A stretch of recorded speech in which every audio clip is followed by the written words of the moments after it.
Hello, and welcome to yet another wonderful, stunning, and as always, illuminating episode of the weekly stand-up. As always, my name is Josh Miller, and I am joined by my wonderful host. Jessica Gonzalez. Hello, welcome to the show where Josh and Jess can't leave or the industry literally crumbles. We took a break last week because we were just, things and stuff. And a lot of stuff happened, and it's kind of like the "this is fine" .gif, right? GIF. Oh my god, I already started with controversy. We're restarting the show. Careful, yeah. Jessica Thorne's gonna subtweet us. Oh lord, oh lord. So much has happened. Oh, is Mike actually gonna? All right, well, there we go.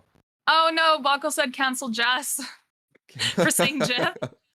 That would be the thing that gets me canceled. That Industry absolutely advocate, fine. Says GIF, not fine. All right, welcome back. I'm stupid. Also, thanks.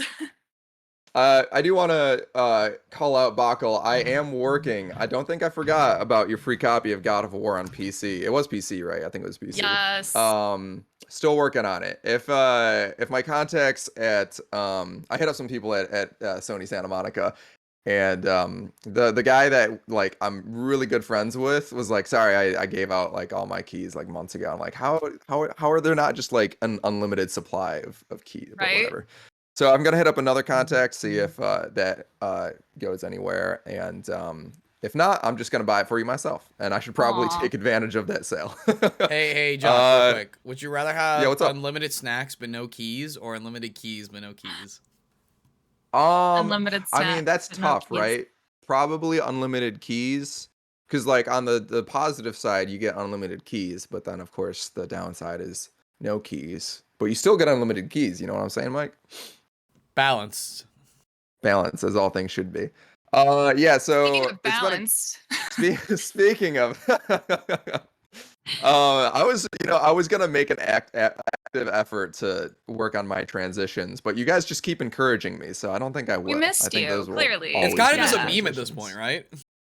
Yeah. A little bit, it is. We should. I also really want to make a like start working on, even though realistically, as far as priorities go, growing viewership should probably come and then merchandise lines. But I have so many amazing ideas for merchandise, including the honorary Thorin being blocked by Thorin fan club or whatever. Yeah. I feel like there's just so many like t-shirt and like hoodie and different like graphic tee options that like I kind of just want to do it.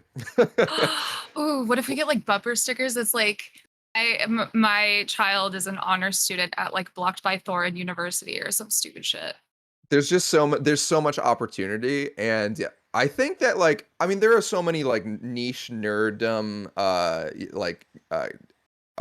t-shirt and clothing, companies out there, but I feel like there's a lack of really niche ones, like the deep fried niche stuff out there. I love it. I'm all for it. But anywhom, yeah, we got a pretty stacked run a show today, just because we've been off for 2 weeks, and in that 2 weeks so much has happened. Unfortunately, yes, not all for the good. Probably 80% not great. But instead of starting the show off with the downer, let's start it up with an upper. It's exactly how I like to start my music festivals off. All right, let's do the show. Woo! So I don't know if you heard, Jess, but and maybe this is due to the riot, going through all of the trials and tribulations that they've gone through, but they've appointed a new president. I don't know. Are you familiar with this? Did you see this, Jess? I am familiar with this. I did see this. It's a good time to main bottom, friends. I main bottom, so I was like, oh, hell yeah. Lil Nas X is the new president of League of Legends. You'll love to see it. Hopefully he can make the game fun. What are you talking about? I have fun playing League, okay? But like fun in the sense of like, yes, this is so fun. It's not like fun and I'm making meaningful friendships because people are being nice to me. No one plays League to have fun. No one's having fun playing League, but we're all having a good time, Yeah. We're all look at our actively president. engaged. That's my president. Can I just say that is my president? That is my. Actually, I haven't even seen the music video yet. So Mike, can we get a live watch down of this guy? I'm sorry. Do you want us to get DMCA'd? Oh, fair. Would we? Yes. I feel like Little Nas yeah. X. Yeah. Well, but because it's a Riot thing, don't you think other streamers are probably like also watching it on Twitch? Yeah, but I think those streamers, if I'm being correct, like if I'm remembering correctly, the way that they do stuff like that is like they'll invite the streamer and then give them the exclusive to like stream it, and then the rest of Yeah, I mean, the it's like a 50-50 because there's shot, incentive, you know? right? Like I there's agree. an You want to flip the coin? Listen, there's too much wrong in the industry right now. I don't think I want to like bet while everything's on fire. I think my concern is that the know Twitch, when to hold them, know when to fold them. It's not even the DMCA. It's that the Twitch auto mute is so bad it'll like mute the next like 10 minutes after we're done, and like I don't want to deal with that.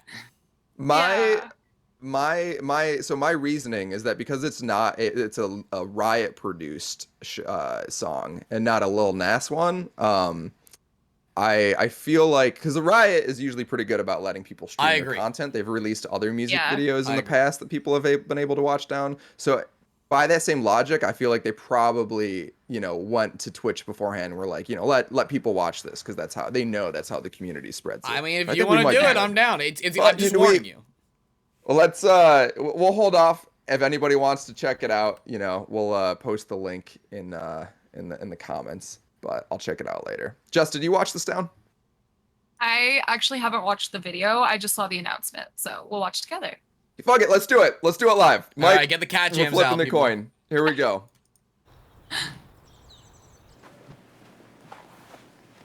I guess part of me wanted to try something new. I left my stamp on pop music. I left my stamp on culture. So now, I decided to be the new president of League of Legends. You can call me Lil Nas Executive. See, I'm funny, too. I'm funny. Yeah, it's nice. Great. Okay. Could get used to this. I know the person who, Me too. started this I don't know how he did it. He activation. just walked in and said, And he got in trouble because he posted about it being his idea on Twitter, and then his company I wish had I to take it did. down. I know it's Wish he super could just unfortunate. say something. The video game and industry is be way it. too. I wish I had Stupid. tentacles It's like a gatekeeping Lowy. for no reason. Which sometimes there is Yo, a look, reason, and you're not understanding me. I said nudier, like we'll talk about the moodier, leaks. but in the nude. I did hear Just about put some this. pixel blur later. over his junk, and it'll be the Nude best selling deer. skin of all time, right? It's true. Yes. Yeah, best idea I've ever heard. Everybody says she it's is the best also idea that they've she's ever an heard. actress in Lil Nas X is here at the Players, perfect time because Worlds which is everyone just should around check the out if they're corner. into Yeah, League she of was- Legends. she was great it's in like Players. the Super It was Bowl plus the NBA Finals. It's just like all the sports combined, but bigger. It's a bullpen over here. With Worlds right around the corner. I want to believe this stakes is are in the too Players high. cinematic So now, universe. as Like she's the president same of person. League, I want to make the Yes. greatest Worlds Yes, anthem absolutely. of all time. Oh. I mean, come on. All right, The if we're gonna office get wanna go banned, this is where we crazy get for this banned. one. I want to put this song everywhere.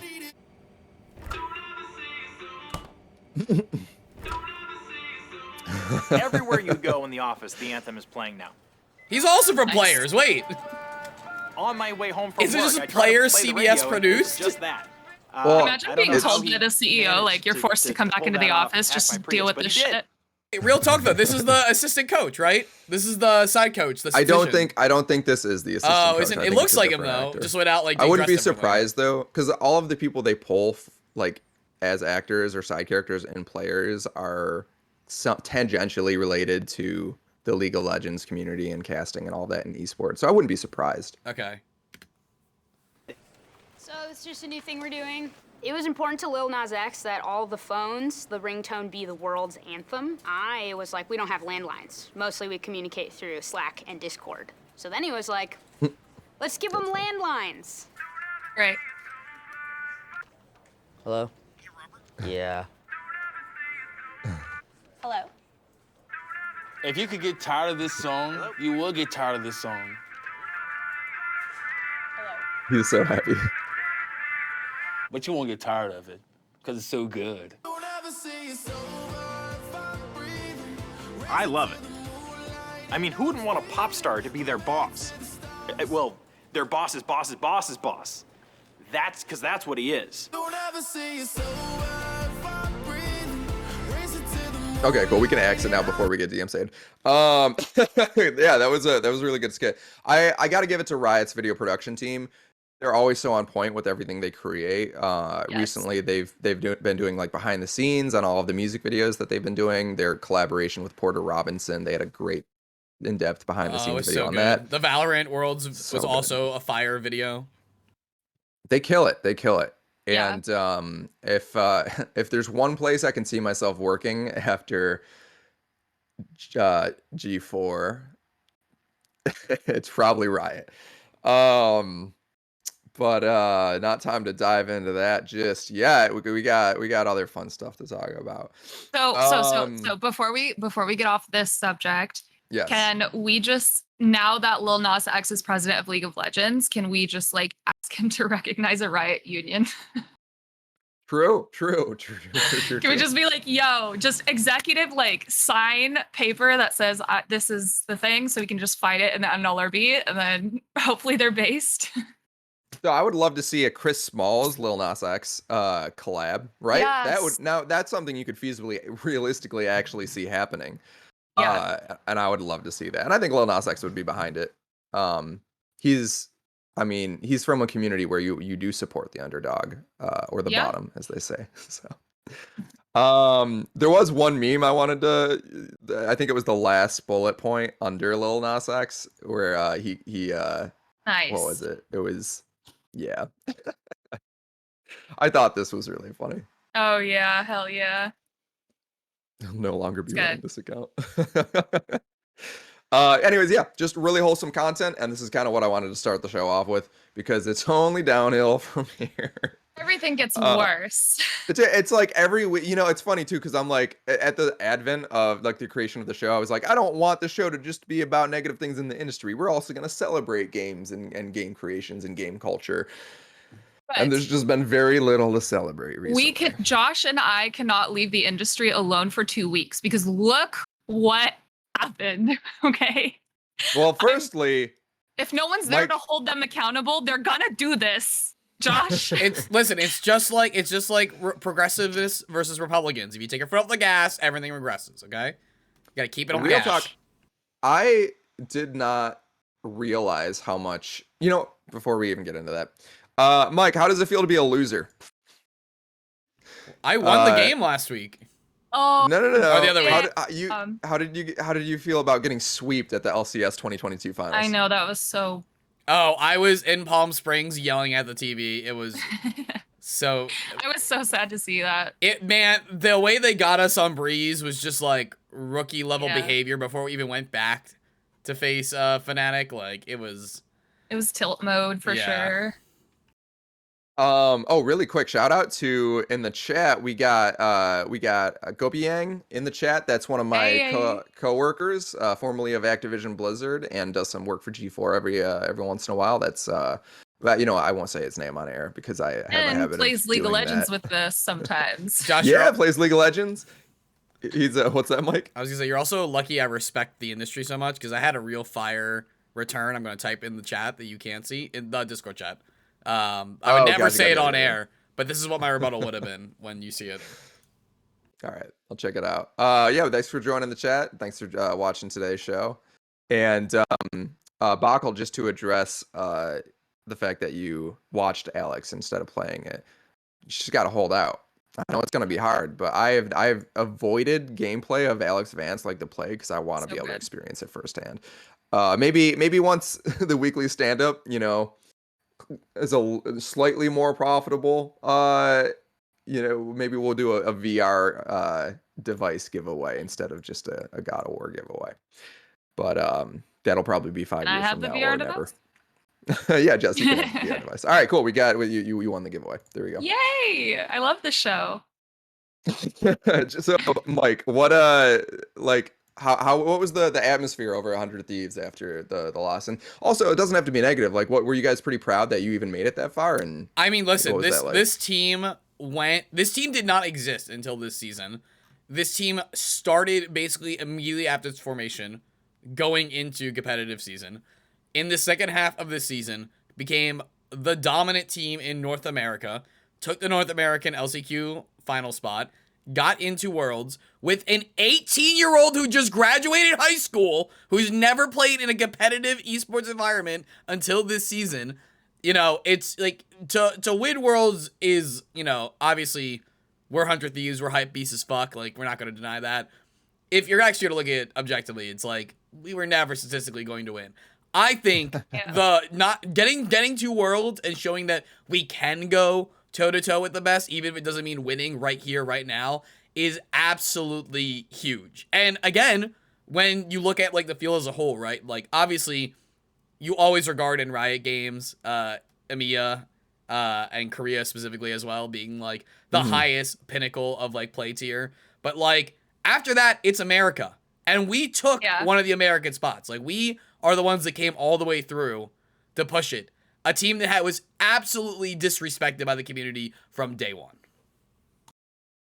Couldn't agree more. I think everything that the organization has accomplished, from the recent Call of Duty, the CDL championships, to how far they came in League of Legends, I was always rooting for them, and it was a pleasure to watch them climb as far as they've gone.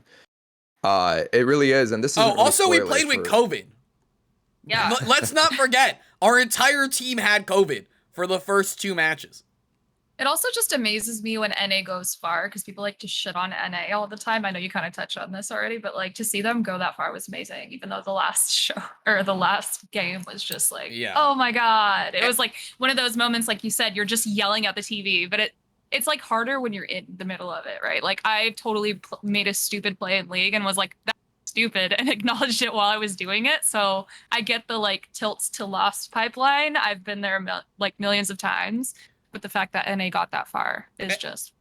And I mean, like, people, again, wanted to shit talk. It's like, oh, you got in through the LCQ, you just won out, etc. But it's like, again, this team did not even have its foothold as, like, a competitive unit until that later point in the season. They came out the gate. Yeah, they had no choice but to make that run. Like... True. They gave it everything, and it shows, like, they went far, so... Also, we beat FaZe Clan. That's all I care about. Oh my God, yeah. When you guys stomped them in CDL, I was so pumped. We beat them in Valorant too, in LCQ. We beat them everywhere. Oh, and Valorant. Yeah, FaZe, I mean, the no shocking shocker, right? Yeah. When you have a foundation as an esports org like FaZe, it's I don't think it's gonna bring you to the top generally. Yeah. Hold on. Live check in on FaZe Holdings. Let's check that. God. Let's check that. Are you doing a live check on their? Ooh, it's I don't know. Not looking the best. What are they at? 14 point? I mean, 14. even that. I think this was launch here. I think, right? Was the $20? Yeah, even at $14 a share, that's so overvalued. That's gonna just get obliterated. But yeah, no, it was super exciting seeing 100 Thieves go as far as they did, and I'm looking forward to seeing where they go in the future. I'm sure you are too as well, Mike. Oh, now they're so sweet. I feel bad about the roast I put in the Discord. What? Okay, now I got it. What, is this our Discord or is this Discord, the public? Our private Discord, so no one else can see it. Because I don't stand by the statement. I just think it's a good burn. Oh, bro. That is, I can't even say that on air. Exactly. Wait, now I want to see it. Hold up. You can't say it on air, but it's really good. This is so fun for our viewers. Oh, this is tea. Like, yeah. Sorry.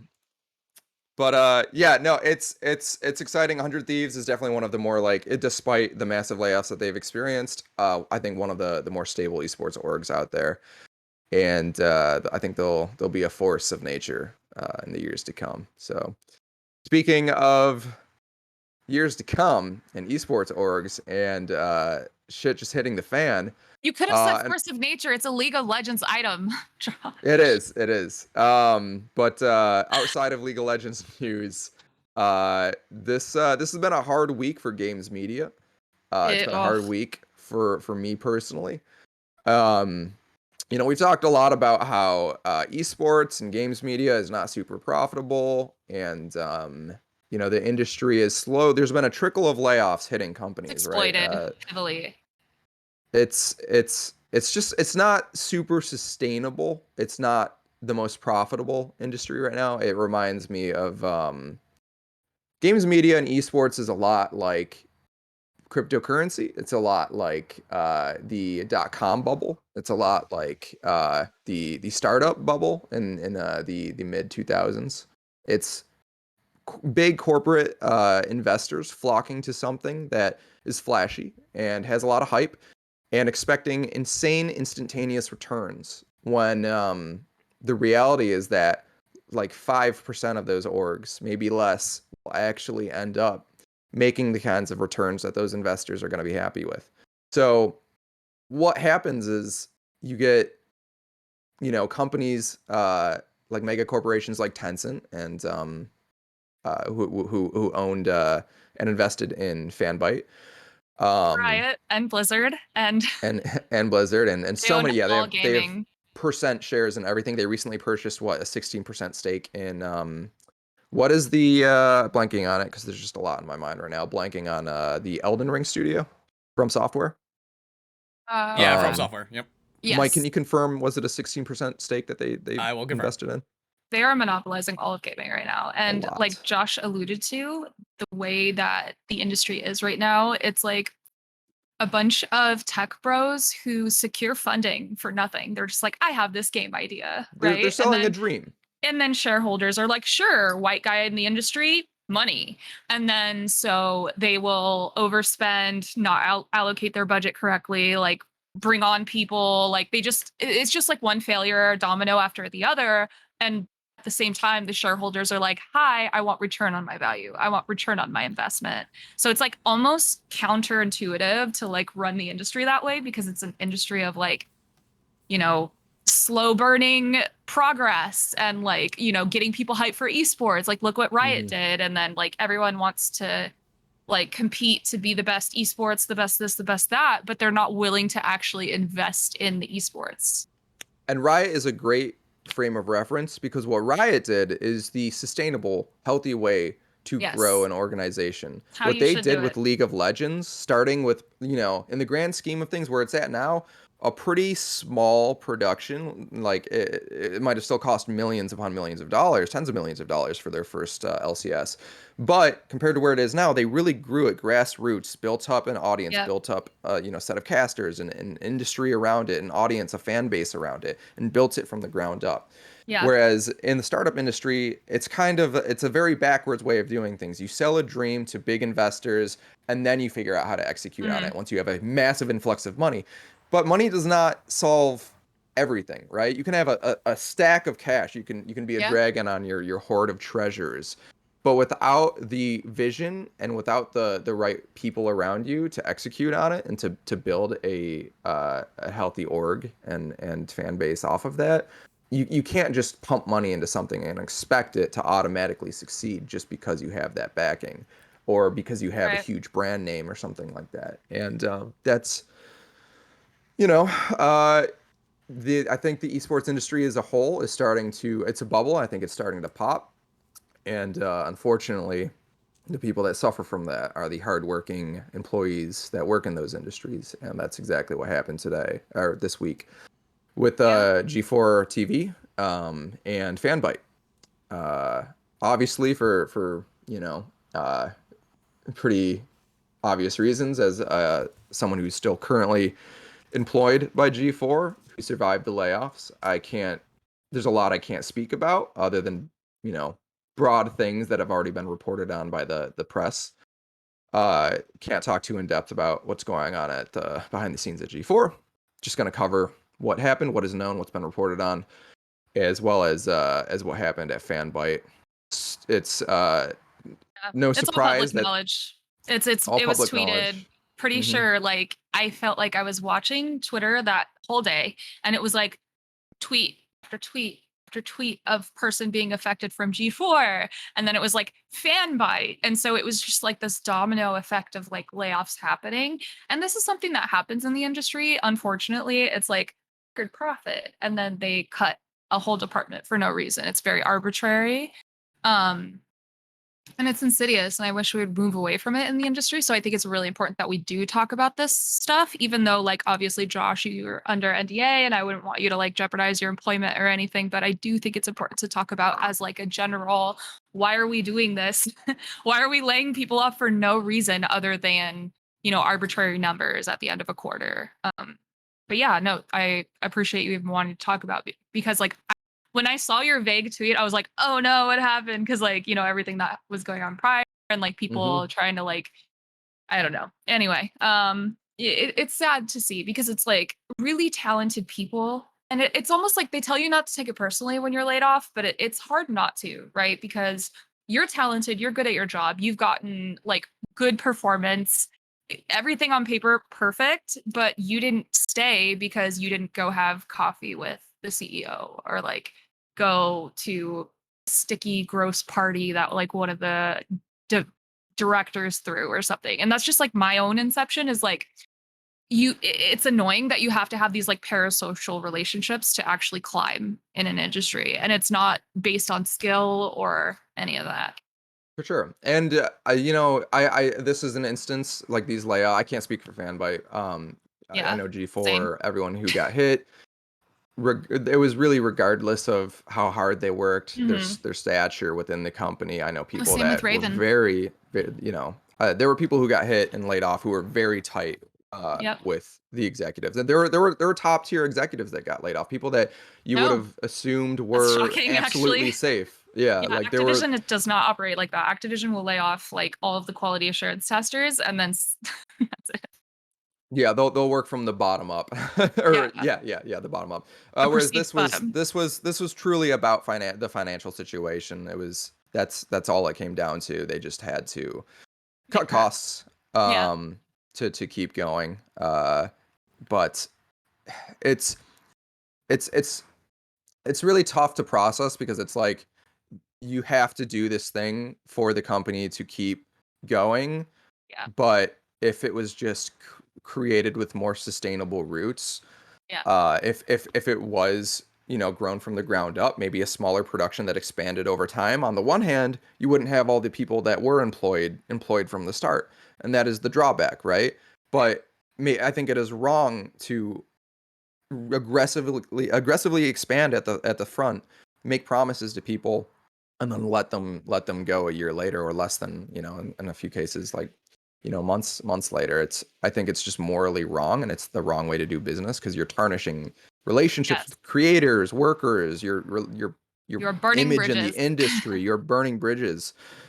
Yeah. And that is the result of actions like this and moves like this. It's just not strategic, and And it's it's something that Bachel just mentioned in chat. It's like shareholders sabotaging the industry for short-term personal profit. Yeah, because I'm pretty sure before the layoffs, usually what happens is like they always have shareholder meetings. And I'm not saying I know what happened at G4 or I know what happened at Fanbyte, but this is just like from being in the industry. Usually you see like a group of people coming in with suits and everyone has a meeting and then layoffs get discussed. And I think part of that is the shareholders like, hi, we want return fast. They're not getting it as fast as they want. Okay, we'll cut this department. And it's usually like anything but marketing in my Oh yeah, marketing. experience. Everyone got hit. It was Oh, it was the wow. whole ass. There was Yeah. not a single department that did not So get it gutted. just sounds like, I mean, I'm just speculating, but it could just be like shareholders like, all right, well, you got to make some cuts. And it happens That's like what it that. It comes really down to. does. Yep. And it sucks because, we don't really have protections in the United States of like, you can just get laid off and not have a job or a paycheck or anything or health Yeah. insurance. And it's just like, I will credit to, and I think this is one of the few benefits that comes with being associated. Our parent company being NBC Comcast yeah, Universal. Everyone who got laid off who was a staff employee got pretty generous severance package. good. It's Um, important. it's the only thing I will credit them with. But That's good. Um, No, I mean, it it is is. good. It is. It helps people. It gives them their runway to look for new employment opportunities and take the time to find the right pick, not just the first pick Right. that comes along, which I think is very important. I think all layoffs are unethical, and it really shows how companies think about their employees and the way that they treat their laid off employees. If they're giving severance, obviously great. But with Activision, it's like bye, all of your like computers, you can't log into anything. See you later. Thanks for the work. And then you don't even get Yeah, a copy of the game you worked on. So it's very emblematic of the industry as a whole, and yeah, it's good to hear that they and treated them, decent. Yeah, in a but shitty. it's at the same time, those are just staff employees, and a lot of employees, a lot of people who work at companies like G4 and Fanbyte, no doubt, are not always salaried employees. A lot of them are contractors who don't get the same protections and benefits, who don't get severance, and it's at will, right? And as soon as that contract is released, that is sort of you can argue that is the nature of contract work. It's going to end. But it doesn't make it any better, and that doesn't change the fact that if you're someone who lives paycheck to paycheck as a contract employee, enough that that water spigot gets turned off, then you have a very short runway to find the next thing, and sometimes you have to move back with your parents, and upsets your way of life. And, hey, recently previous contract employee here. Just want to chime in quickly on that one. Just because contract employment is that nature and you accept it does not mean that giant megacorps and huge financially backed companies should be engaging in contracted employment for terms longer than, say, 6 months. Right. I worked at my previous company. Totally behavior by the industry is the only reason why contracting work exists in the industry. I worked through COVID at my last company for roughly 2 years, always under contract. I actually never got my renewed contract. It was just assumed that one renewed, even though on paper it said would you carry over? I was supposed to get which is totally illegal. Right, totally illegal. If for whatever reason through the finances of COVID, or let's say I just got sick and they're like, we don't want to deal with Mike now. He's already out for 2 weeks, whatever, blah blah blah. You're like, oh, where's my protections? I'm working as a full-term production member of this company, and I'm under contract. You have multiple studios internationally, and I'm under contract. Anyway, I just want to get that out. Kind of. No, it's I agree. It's a great call out. And I want to clarify, previous employment, not 100 Thieves. Previous employment. It's something that is abused all throughout Hollywood. Especially in entertainment, contract employment is really created around the advent of the film industry and gigs that truly were usually 6 months or less, right? To whatever, from production or pre-production, whatever you're brought on for is usually like a pretty small, like 6 month or sometimes 3 months, whatever time span. And usually the pay was higher for those gigs because you were supposed to build up a little bit of a treasure chest, because you do know that there might be a few weeks or a month or two between gigs. So you've got that safety net. And unfortunately, over time, with inflation going up, cost of living going up, wages remaining stagnant, or in a lot of cases coming down, the influx of people wanting to work in entertainment has really driven rates down. You see it in post-production. You see it all across the industry, but really, really significantly in post-production with the amount of people who are, and this just comes with the territory of technology becoming more accessible. Editing used to be a very specialized technical art, and now anybody in their bedroom can do it. So just the influx of all these people entering the industry has really driven rates down. So people are more often working paycheck to paycheck, month to month, not having that reservoir of cash to call upon during the downtime. And these are all just God, there are just so many issues in the industry that are all coming to a head. And as so many. Before we get to the... And we're here to discuss every single one of them. Hi, welcome to Weekly Standup. We're a weekly show on just Sundays. hit start 2 minutes ago. This is the intro. It's all connected, and it's just so hard to like pick which one to talk about, because they just all tie into each other. Real quick, because I know we have some upside stuff, or some like gold, silver lining, not gold, silver lining stuff to talk about. But I do want to levy like one critical thing I have with G4 over all this, which is the fact that, and they're not the only company that's ever done this. A lot of companies have done this. It is no less sickening to see it from a company that's thoroughly bred internet in this way that it came back as, and had talent that was thoroughly bred internet in that way, and still see it where G4 wanted that branding of diversity, inclusion, forward thinking, openness, right? Progressiveness. Yes. Good values. And then, but they don't want to own that, right? So like, they let go of all these people, and now all these people are getting harassed on Twitter by these like assholes who are like, "Oh, go woke, go broke. Oh, you shouldn't have threw your bag in with Frost and stuff like that." Wait. I want to finish. I know you're pissed off. And meanwhile, I have it on decent authority that some of the talent still remaining are not even allowed to say certain things about it because those employees no longer work there. And I want to clarify that it's not from Josh, because I can see how that'd be an easy connection. It's not. It's from other talent friends of mine as someone who wants to have hosting gigs. And that's just so fucking upsetting to me. It's so fucking upsetting. And the least they could do is make a general statement. Okay, that's all. Thank you. Sorry, I had to hold on to my thought physically before I lost it. Okay, can I just say that Twitter pisses me off because, well, I mean, I always say that, but literally they were blaming Frosk. Like, I saw people blaming Frosk for layoffs at G4. She had nothing to do with that, but because she spoke out about harassment and like how we should be a progressive like industry and foster all of those wonderful things that they claim that they want to do.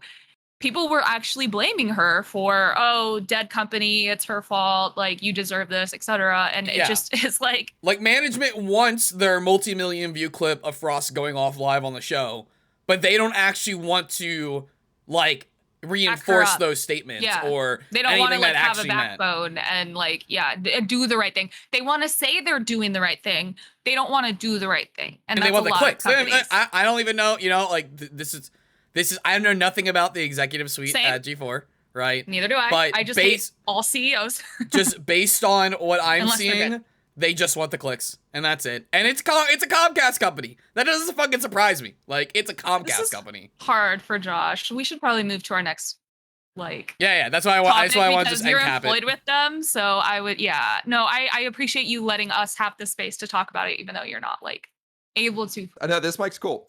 You just touch the top and it mutes it, and then the light goes off, so you know you're muted. It literally looks like a heater. Sick. Yeah, it does. It's an evil mic from. Looks like you're talking into like a very angry like hair curler or something, or like a hairbrush or Melkor a dryer.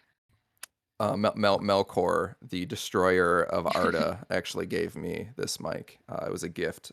He stole it from the lands of Valar. Anyways, yes. Not much I can really say about anything that you guys just discussed.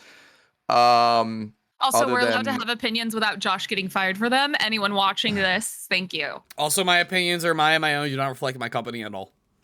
My opinions are mine, and they're bad, and they're mine.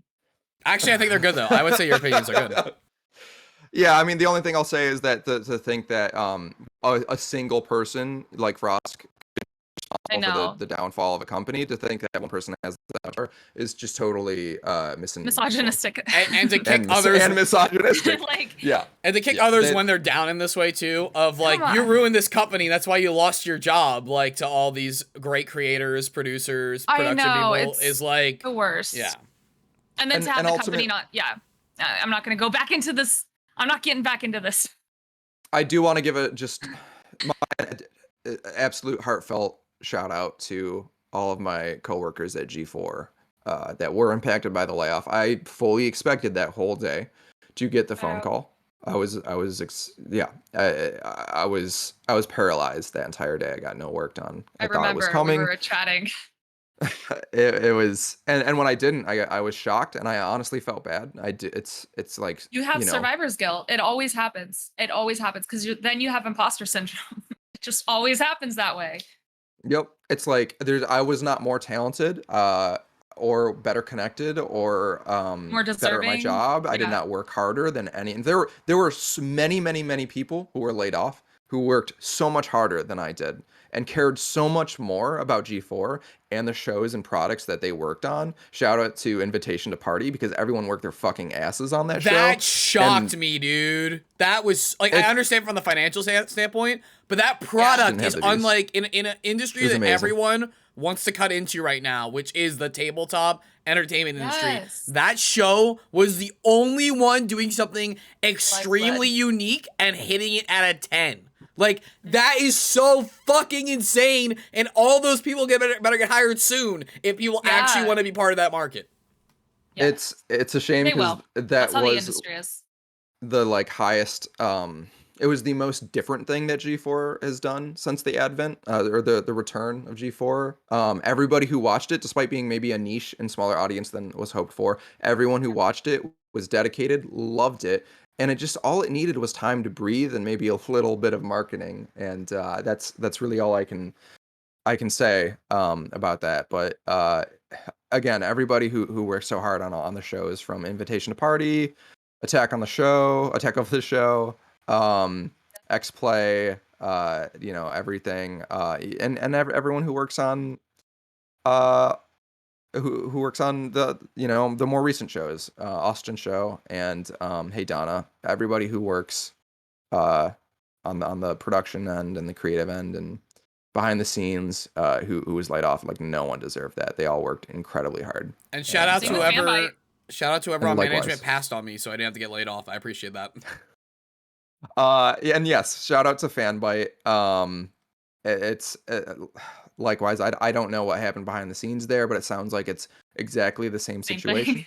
It just probably wasn't making the returns that Tencent was hoping for, and they made severe cost-cutting measures to try and rein that in. If you can look on Twitter, there are just so many talented people all across both companies who made posts and are looking for work, and it's gonna be when the industry as a whole collectively loses this many people at once, it just makes it so hard for those people to find jobs, because everyone's now competing for the limited open in positions an that are already currently out competitive there. industry. Yeah. It's tough. It's really hard. And some people leave the industry and never come back because they are so disheartened, Yes. It happens And all the time. there's like this kind of sick mentality where it's like a badge of honor, right? That you persevere, you push forward in game dev or games media. You make it through the layoffs, and like, yeah, I was out of work for 2 years and I worked at the local McDonald's, but I made it back. I never left. It's like, well, it sounds like your industry doesn't appreciate you and doesn't deserve you. And You should I hate unionize about it. that. We should. And I think we will. And I hope so. and the community has, to its credit, the community has rallied. If you look, and this is just one of many, many, many examples, but Greg Miller made a post. Greg Miller, formerly of IGN, Beyond, and currently Kind of Funny Games, stated on Twitter, it's crap week in games media. If you got laid off, why not come host Games Daily with us? We're opening up the co-host chair for each episode next week. Email me, see if we can get you scheduled and paid. Obviously, we can't help everyone, but we're gonna do what we can. That's awesome. Just the Kind of Funny crew is one of the most empathetic and just like kind and caring communities out there. All former coworkers of mine at IGN, just truly great people, and he's just one of many. There are so many people in the industry that have like come together to collectively be like, yeah, it sucks that shit's like this sucks. Shout out to and then they'll shout out the people that they know who got laid off and impacted, and try to find them jobs. And the support that you see, and then the rallying that you see in this community is part of why I love the game industry, despite all of the shit and toxicity and misogyny. This is why we stay in it, because there is, I think, too often we highlight all the bad. Yeah, absolutely. It's worth salvaging. And like second hands, almost. Like second hands in the chat says, shout out to the Don Imran Khan, who has now been laid off by Game Informer and Fanbyte. Absolutely veteran journalist at this point in the industry, and just can't catch a break. Also, Kind of Funny best friend and former co-host of the Kind of Funny Games Daily. Go show him some love on Twitter. I cannot imagine what that man is feeling. Yeah. Oh my God. I remember the last time he got laid off, and I think it was also while he was on a plane. And this time he was again on a plane while it happened. Right. Yeah, it just sucks. If you're a vet of the industry, you know to expect this, and you get kind of hard into it, which is unfortunate. It's a horrible way to live. It is.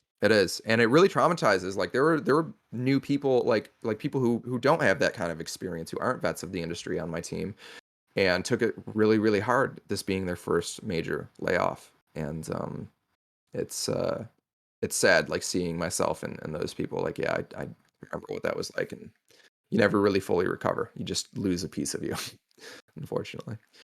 But Yeah, Speaking of losing a piece of you, our next topic. This ties in this will kind of wrap this up. Is there more to come? I want to talk about the state of the industry. This is just one tweet of like a 10-tweet rant that I went on talking about just the state of the economy and how this ties into the video game industry. It is no coincidence that a day before these layoffs, we had the worst day in the stock market since the COVID crash of 2020. And I posted a screenshot on an app that I use to like track the market and stuff, because I do some stock market trading. That's so fun. But yeah, you see there's this giant, like that giant red streak down, which looks totally abnormal compared to the rest of like the very like choppy, like up and down. Like there's, a net green action over like very steadily over time going up. And then in one day, you just see this massive red, we call them red candles in the industry, straight down. And where is that audio coming from? Was that me? Did you hear that? What? I don't know. Was that you, Mike? Mike. I Are you actually playing music? I don't know what I don't. It know might what have been you're from talking an about. ad. That sounded like it might have been from an ad or something. Okay. But I anyway, am pulling stuff up for other segments. I don't know what we're referring to though. I heard nothing. So We heard it's all music. okay. It's like, I know what it was. I'm sorry. It was me, but it wasn't intentional. Sorry. No, it was totally intentional, and it's the theme of the great stock market crash. Here's the thing: by the fact Yay, by the fact that I didn't hear it, it means the audience didn't hear it, and they're all thinking we're crazy now. Oh yeah, we Oh are my crazy. God. Don't just My ignore eyes us. We're were, crazy. like wide as heck. They probably just saw this for like a minute. But yeah, I mean everything's connected. We were just talking about that. The video game industry is not independent of the greater market. So unfortunately, as we slide deeper into a recession, it's the sad reality where we're gonna see more days like the layoffs at G4 and Fanbyte, unfortunately, and it's gonna hit everybody. My estimations is that like we had this massive drop. I do think the market is going to slowly recover over time, probably for the rest of the year and early into next year. And then at some point next year, we're probably going to see like a massive bubble, like a 2008 financial crash. But not to scare anybody, but it's just Maybe a matter I can of time. buy a house. So yeah, I do. I know that like that's a meme right now that like everyone, all of the millennials are like fingers crossed, want the housing market to crash so that we can finally afford to buy a house. And I'm right there with you, absolutely. Like market corrections are healthy. It brings a stop to inflation. It makes like houses and apartments more affordable. These things are very natural. Unfortunately, because of how big the bubble is right now that we're in, the housing bubble, just like the market bubble that we're in, because of how out of control it's gotten, the next correction is going to be a pretty big one. And a lot of people are going to lose their jobs. So it's like, yeah, we might be able to buy our houses at some point, but will we? Because like a lot of people are going to be unemployed. So it's not going to be good.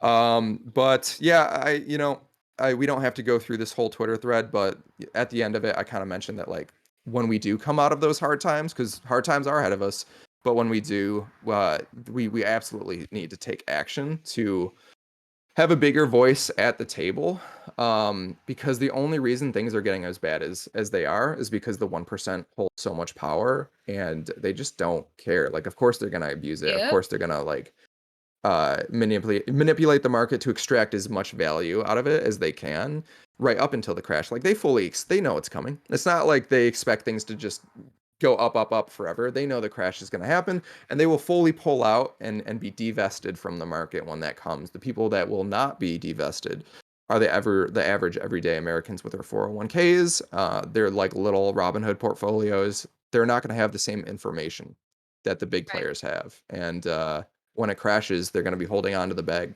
and probably lose everything. So just something to keep in mind as we go forward. I know that was very depressing, but I want everyone to be knowledgeable about this stuff, but especially our audience.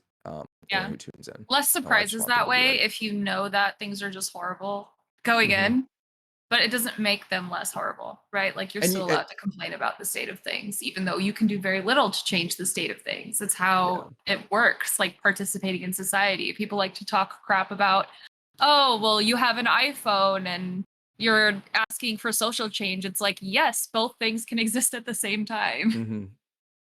And it also just helps people be prepared, right? Like in the same way that Yeah. these big banks are like building up their treasure hoards for the next winter.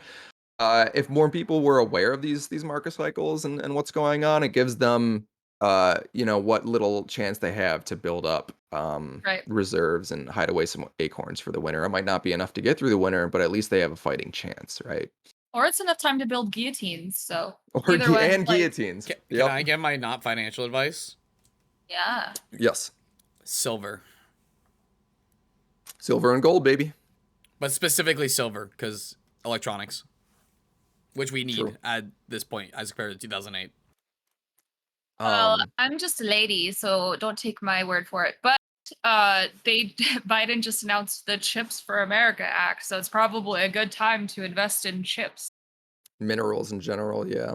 And the companies that manufacture and source those minerals, which it's just so morally They're gonna be conflicting homegrown. because to invest in those companies that are like kind of destroying the environment to extract those minerals, but at the same time, that's the best chance that you have to gain power and have a voice at the table. And it's like, there's just no right way to do it. Yeah. Guys, hold on. I know exactly where to put our money. Bam. This is everyone right here. No. No,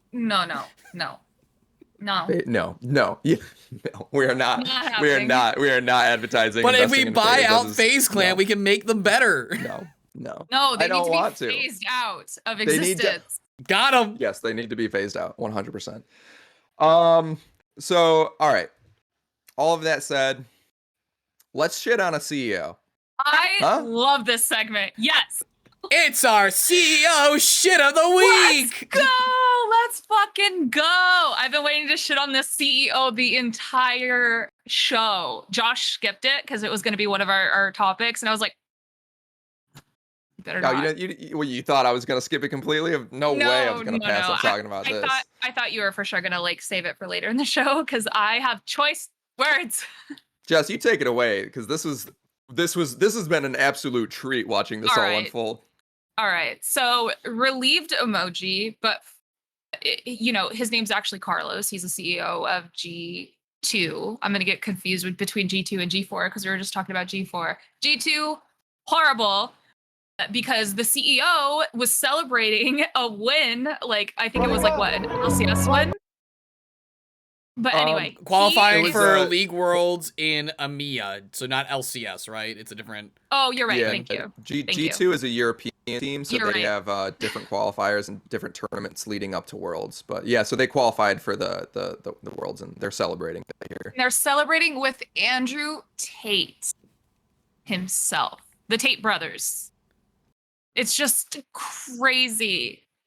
Sorry, Sex trafficking, investigated for rape. sex trafficking and rape. R-word, I guess. Misogynist. They are misogynist. Beats women. Was kicked out of Big Brother for beating women. Like, beat a woman live. His girlfriend allegedly on CCTV in a hotel. Yeah. Maybe not a hotel, actually. I take that one back, but definitely on CCTV. So, CEO celebrating. Hey, we did this awesome thing. Our Canceled from esports- all platforms, by the way. Also, not even like unknown at this point. Like. Actually, and esports is notoriously dealing with like how misogynistic they are in nature. Just like esports in general is not the same for like a woman in esports and a man in esports. It's just not the same. And so to be celebrating like, yay, esports, and then having the literal poster child for misogyny, it doesn't make sense. So obviously it broke the internet because the CEO brazenly posted this on his Twitter account. And then got a lot of pushback for it to the point where he was like, I'm not going to stop being friends with anyone. Like he straight up, yeah, nobody will ever be able to police my friendships. Based Andy Cortez I draw down here, by the my way. line. Yeah, I know, right? I draw my line here. I party with whoever the fuck I want. Imagine drawing your line at Andrew Tate. Imagine drawing your line at Andrew Tate. Imagine throwing your whole company away for Andrew Tate.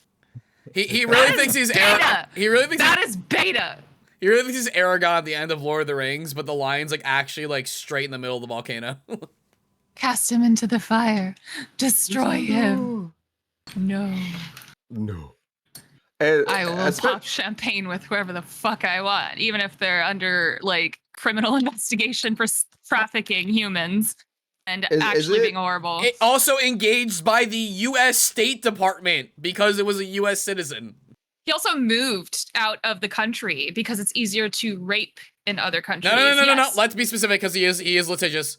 He moved out of the country because rape laws are more relaxed. That is the quote. Okay. I'm just covering. It's my job to cover. It's my job to cover. Allegedly, he's a rapist. Allegedly, he beats women. He's also a piece of shit. Oh no, he has beat a woman. That's not alleged. He has beat a woman. We've seen it. You're right. He's beat a woman. He's allegedly R-worded someone. He's also allegedly. There's a bunch of shit wrong. He is under investigation for sex trafficking. That is true. Yes, and he was kicked off of Big Brother for beating a woman. Is anyone shocked that the CEOs of these companies are friends with and have, well, not just that, but have these types of individuals like Andrew Tate in their social circles? It's like funny, they're all buddies. These are all pals together. and chums. Bobby Kotick was in Jeffrey Epstein's Black Book. Nobody talks about that. Okay?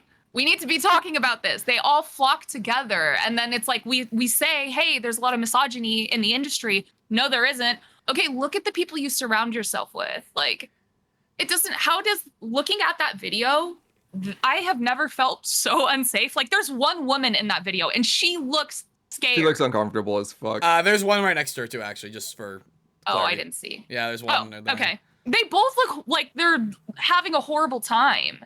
Just like a bunch of white dudes. There's not, like... Also, that one dude who like helps light, like it looks like he's like a server or something. He looks horrified. Like, look at that guy. He's like, what is happening? Why? I also want to point out, like, this is why this was really bad. Like, it was like, obviously it's just straight bad because it's Andrew Tate, right? But the reason you know this is absolutely like disturbingly bad is because it wasn't even like he tweeted out, yo, I'm in this club with Andrew Tate, celebrating winner, shit like that. He wasn't even trying to use it for clout. He's just there as an invited guest, not being used for whatever shitty platform he has, which makes it worse. It's more casual. Yeah. He has access. Like, do you think that this really was like he's just capturing the moment and Tate happens to be there, or like I honestly this is the VIP section. This is the VIP. Well, no. He knows who he is. But that's what I'm saying. He's his friend. Like, he's legitimately. This is a casual relationship that he invited him through. It isn't even like a lot of other people. Like, you could say like, oh, the Nuck Boys had him on their podcast because they wanted clout, right? You could like make that argument. Like, oh, the Nuck Boys aren't that shitty. They are. But they just want to use his clout, the clout up, right? He didn't even use his clout. He's just there because he wants him to be there. I do wonder if he like, you know, gave and his the brother's camera there to his homie and was like, hey, I want you to make sure you get Tate in the shot because it's going to stir controversy and it's going to, you know, it'll be great for our ratings. Like, I wonder if it was all by design, or maybe he was just as bad. Doesn't matter. Yeah. Either are horrible. Absolutely. We have a first-time chatter real quick. Greggles, welcome. Said something that I really want to talk about. So honestly, I'm surprised that the CEO just signed a women's team to promote women in esports and then does this immediately after. It's like you can't make this up. Like, they all hang out together. They all party together. Hi. Sorry to put you on the spot, but that was true, what you said. Base Tambino here, popular Apex Legends streamer and player, calling that out as well. A lot of people called him out, which was great to see. The community immediately rallied around bashing. Well, of course, every action has an equal and opposite reaction. So it was disappointing. Like, I think there were a lot of big personalities that came to like lambast him, but God, there were a disappointing amount of just like, you know, just everyday average like Twitter accounts supporting him and being like, he was liking those comments. Yeah. So that's the funny thing is that like, okay, he tweets that out. And then his response is like, you know, I'm drawing a line in the sand. Like, no, you can't police my friendships or my content. Weird blah, hill blah, blah. to die on, dude. Weird hill to die on. And then it's what just makes this is that like the next day this was followed up by him actually not drawing the line in the sand and retweeting an apology which Yeah. is just chef's Do we want to kiss. read Like, the G2 one first, Josh? And then we'll read Carlos's? yeah. Let me bring it up. Bop, bop, bop. Oh, is it? Cool. Let me get my narrator voice. It actually, my screen doesn't get big enough to really. My Oh, eyesight okay, is fine. failing me. No, I got it. Here we go. Hey, G2 Army. Last night we failed you. The actions of our CEO spoke a language in stark contrast with the values and the culture G2 lives by the sword and dies by the sword by. Or sorry, that's not part of it. And strives for. And for that, we apologize. Since our creation, we have worked hard to build a safe and inclusive environment to enjoy esports. These are just small steps in the right direction we need to take as a company. We'll continue to do our best each and every day to improve ourselves and the industry at large. After internal discussion, Carlos and our some words I just can't say, supervisory board have mutually agreed he will take 8, that's right, no more, no less, 8 weeks of leave as CEO and suspend his earnings during that time. Thank you Unpaid to vacation. the G2 Army and esports community for holding us accountable. Signed, G2 Esports. Wow, they really really made a statement there. Shout out to the PR intern who got paid time and a half for coming in on Sunday. On a Sunday. Yeah. Yes. Love it. One of them, it's one of the memes that Carlos liked was that classic that's like, why can't you just like behave like a normal CEO? And then screams. him like screaming. Yeah. Yeah. He said he was sorry, but he's only sorry because PR told him to be sorry. And then he's like, he retweeted this. He quote tweeted the apology from G2 and said that G2 is above Carlos and always has been. His name is Carlos. And then this is when he changed his name on Twitter to just like an emoji. And then it says, I will do anything to protect this company and my colleagues as it is my unconditional duty. All you had to do was not invite Tate. All you had to do was not invite Tate. Why? Was there not a part 2 to this? I thought it was a 2-part tweet. Hold on. He tweeted his own personal apology. Yes. And it's just as fucking like empty, Many G2 fans were let down this weekend, which created confusion about what I stand for. It has always been my consistent target to stand for absolute equality of opportunity, regardless of who you are, where you come from, which is what gaming is all about. Like, and make no mistake, my life was full of learnings. I had my fair share of situations that got into the best. I have no doubt that you have been shitty in the past, Carlos. It's probably why you're a CEO today. I failed to read the room right, feel terrible about the discussions it created, and will stand up and accept the consequences in full. Yeah, because you got a slap on the wrist, of course. He failed to read the room, which means he showed his whole ass on the internet and then doubled down. Opened up his chest and expected to be embraced for his icky, disgusting heart. Yeah, but that this is who he is. Like this is who he surrounds himself by. And then Mike is going through his likes and he's just like liking everyone culture, defending him, etc., etc. Like he clearly does not that was not a heartfelt apology. He clearly does not stand by that. It created confusion. Well, all of that's cleared up in your likes. I mean, we can kind of see where you stand here, so no confusion. Yeah. We know who you are.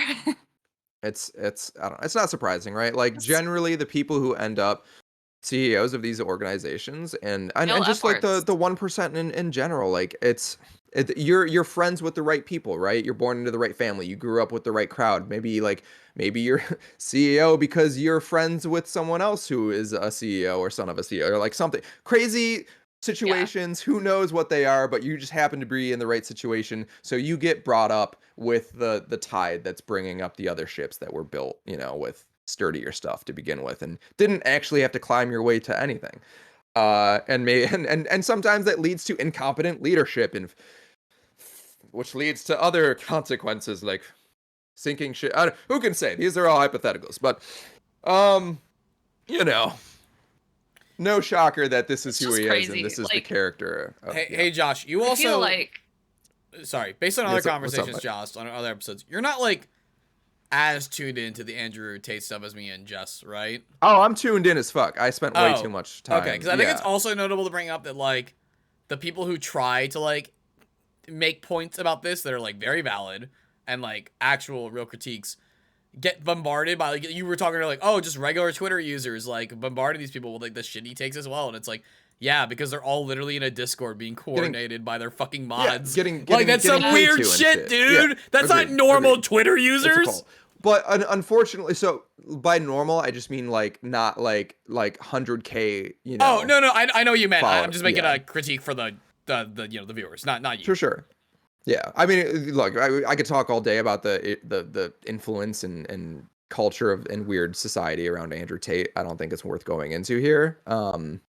It's just, I'm just not surprised that this is who this person is. You know. Same.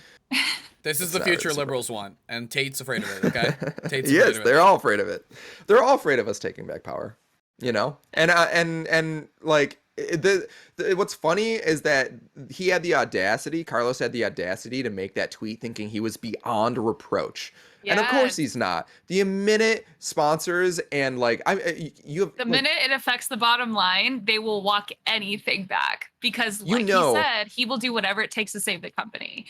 Not invite Andrew Tate though. He won't do that. He'll do everything else.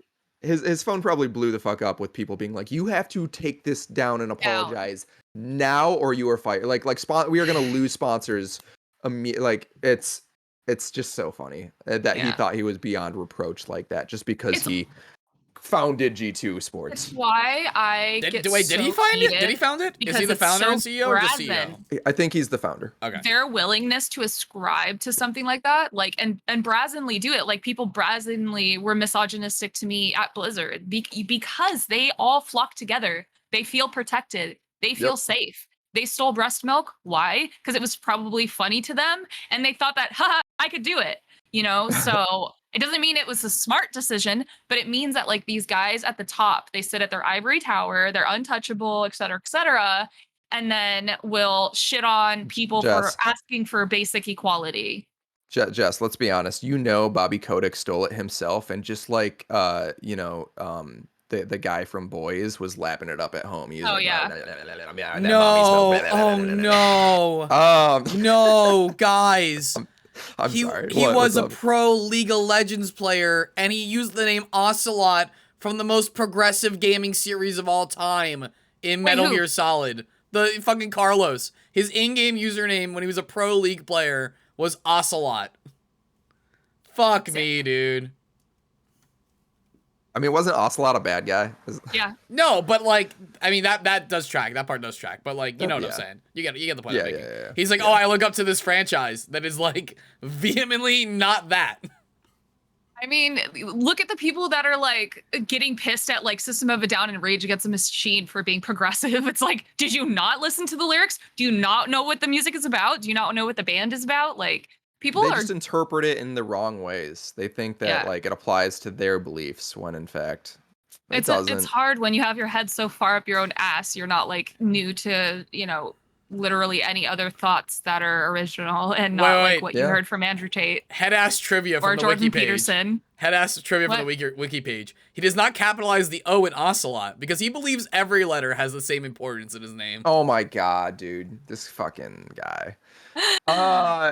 So, you know, it's and these are the same crowd that like this is the same crowd that Thorin surrounds himself by. They have all the money, they have all the power. Remind yourself that. They have all the money, they have all the power, and they don't give a shit about who this industry hurts.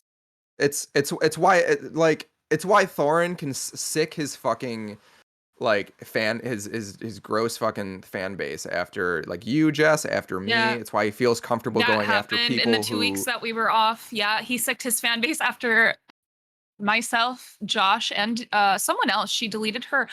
Oh my gosh, why am I blinking on her name right now?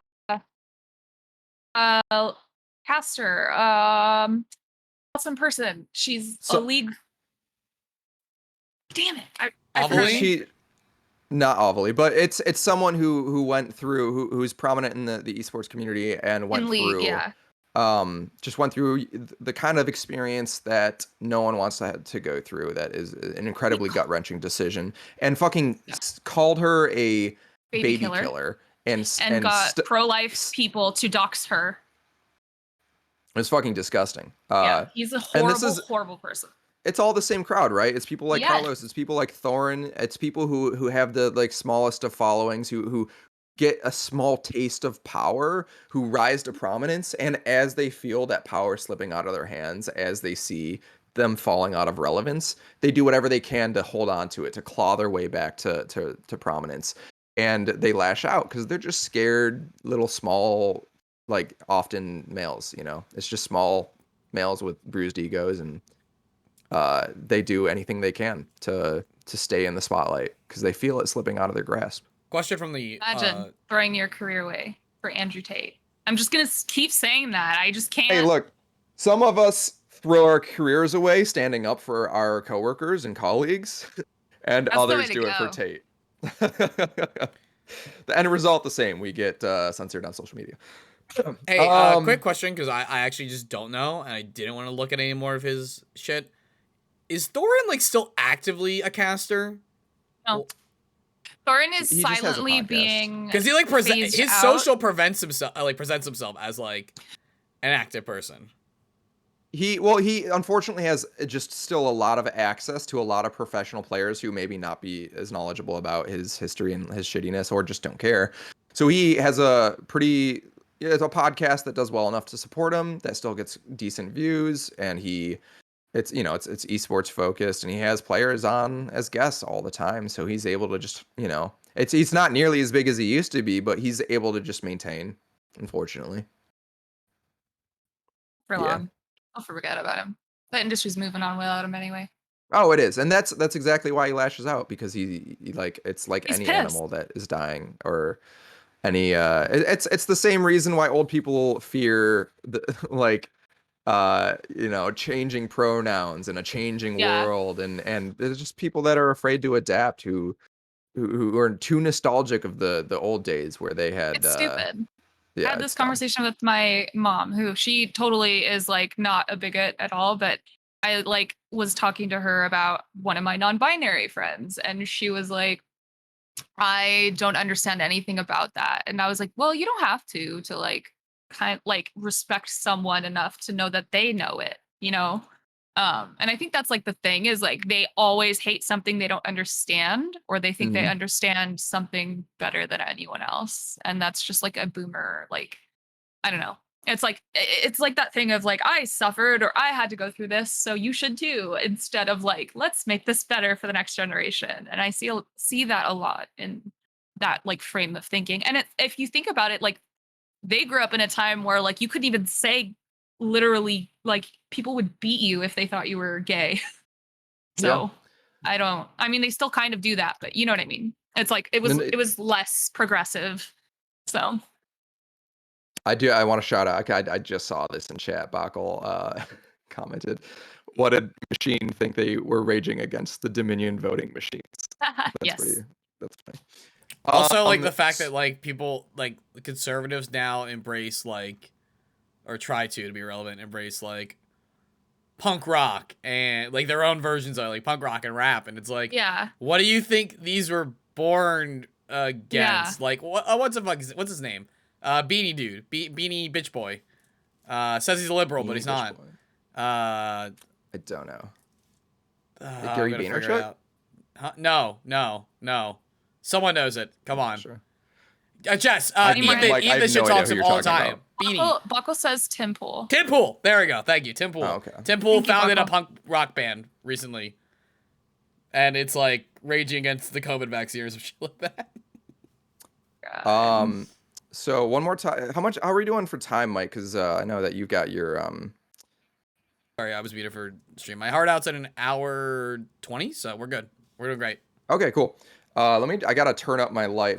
So anyone who doesn't know, I'm working remotely on the East Coast, visiting family. I am streaming on a folding desk right now, and Welcome I'm to the Folding Desk Club.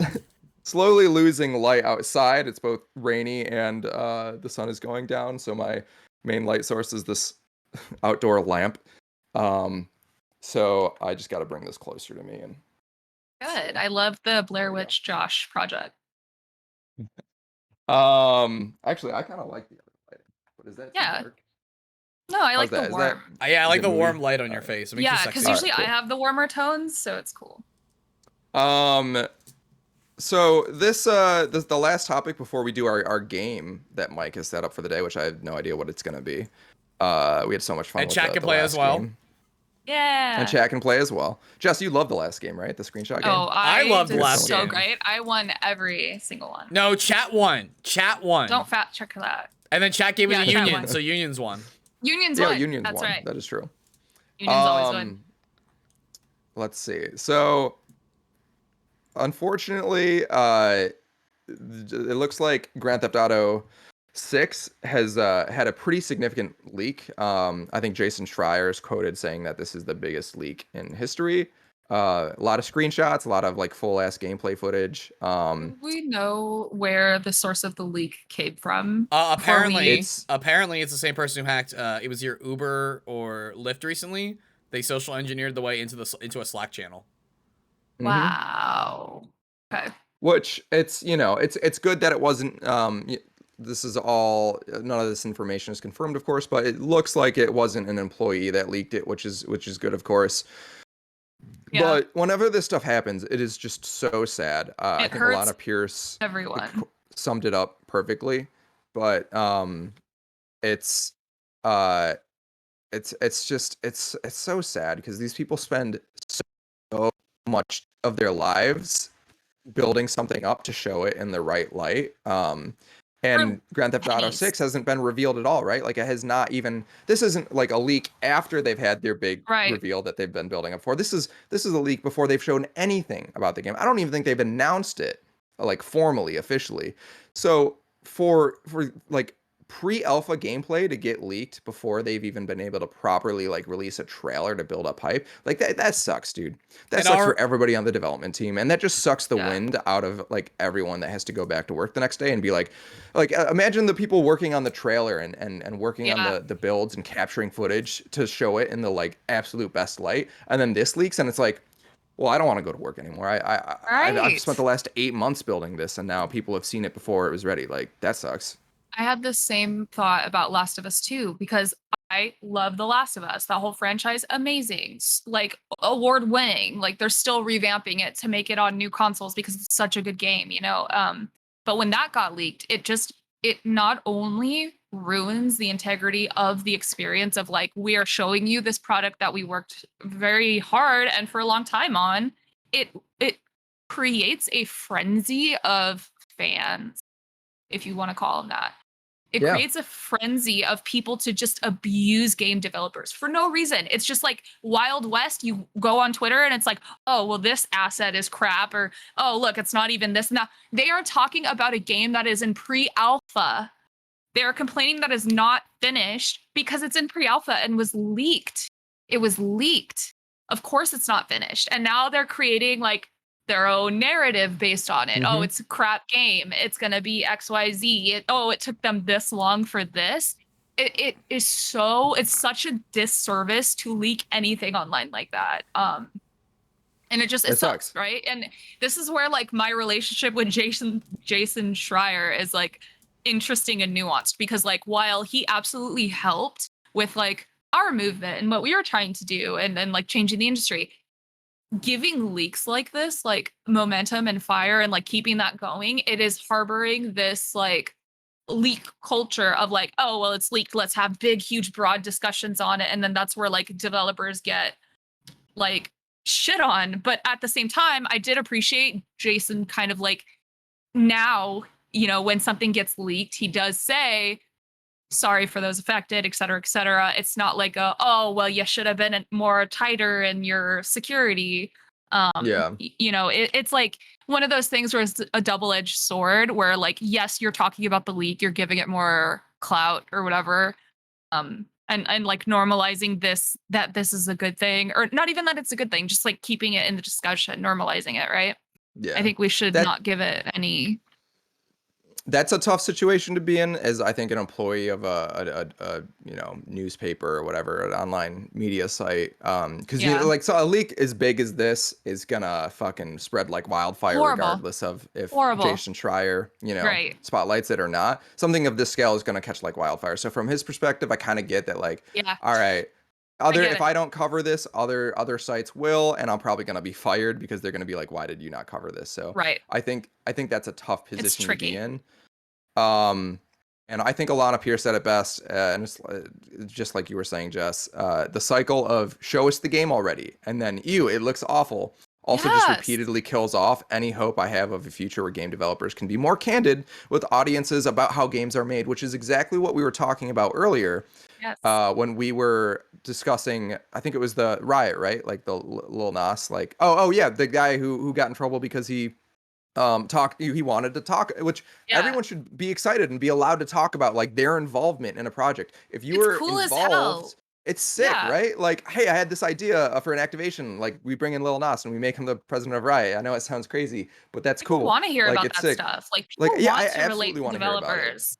But it's Like, these they're all CEOs. humans. Yeah, you know? it's these CEOs that have everyone under NDAs. It's like you're not allowed to talk about anything, and they like use it whenever they want to like enforce and they like point your to social media. situations. They point to these situations exactly. Like, look, we can't risk leaks. You know, like, this is what happens. It ruins everything. This is exactly what they point to when they like fucking clamp down the lid on people's voices. And it sucks for fucking everybody. It sucks for the players, the viewers, the employees, and Everyone God. loses.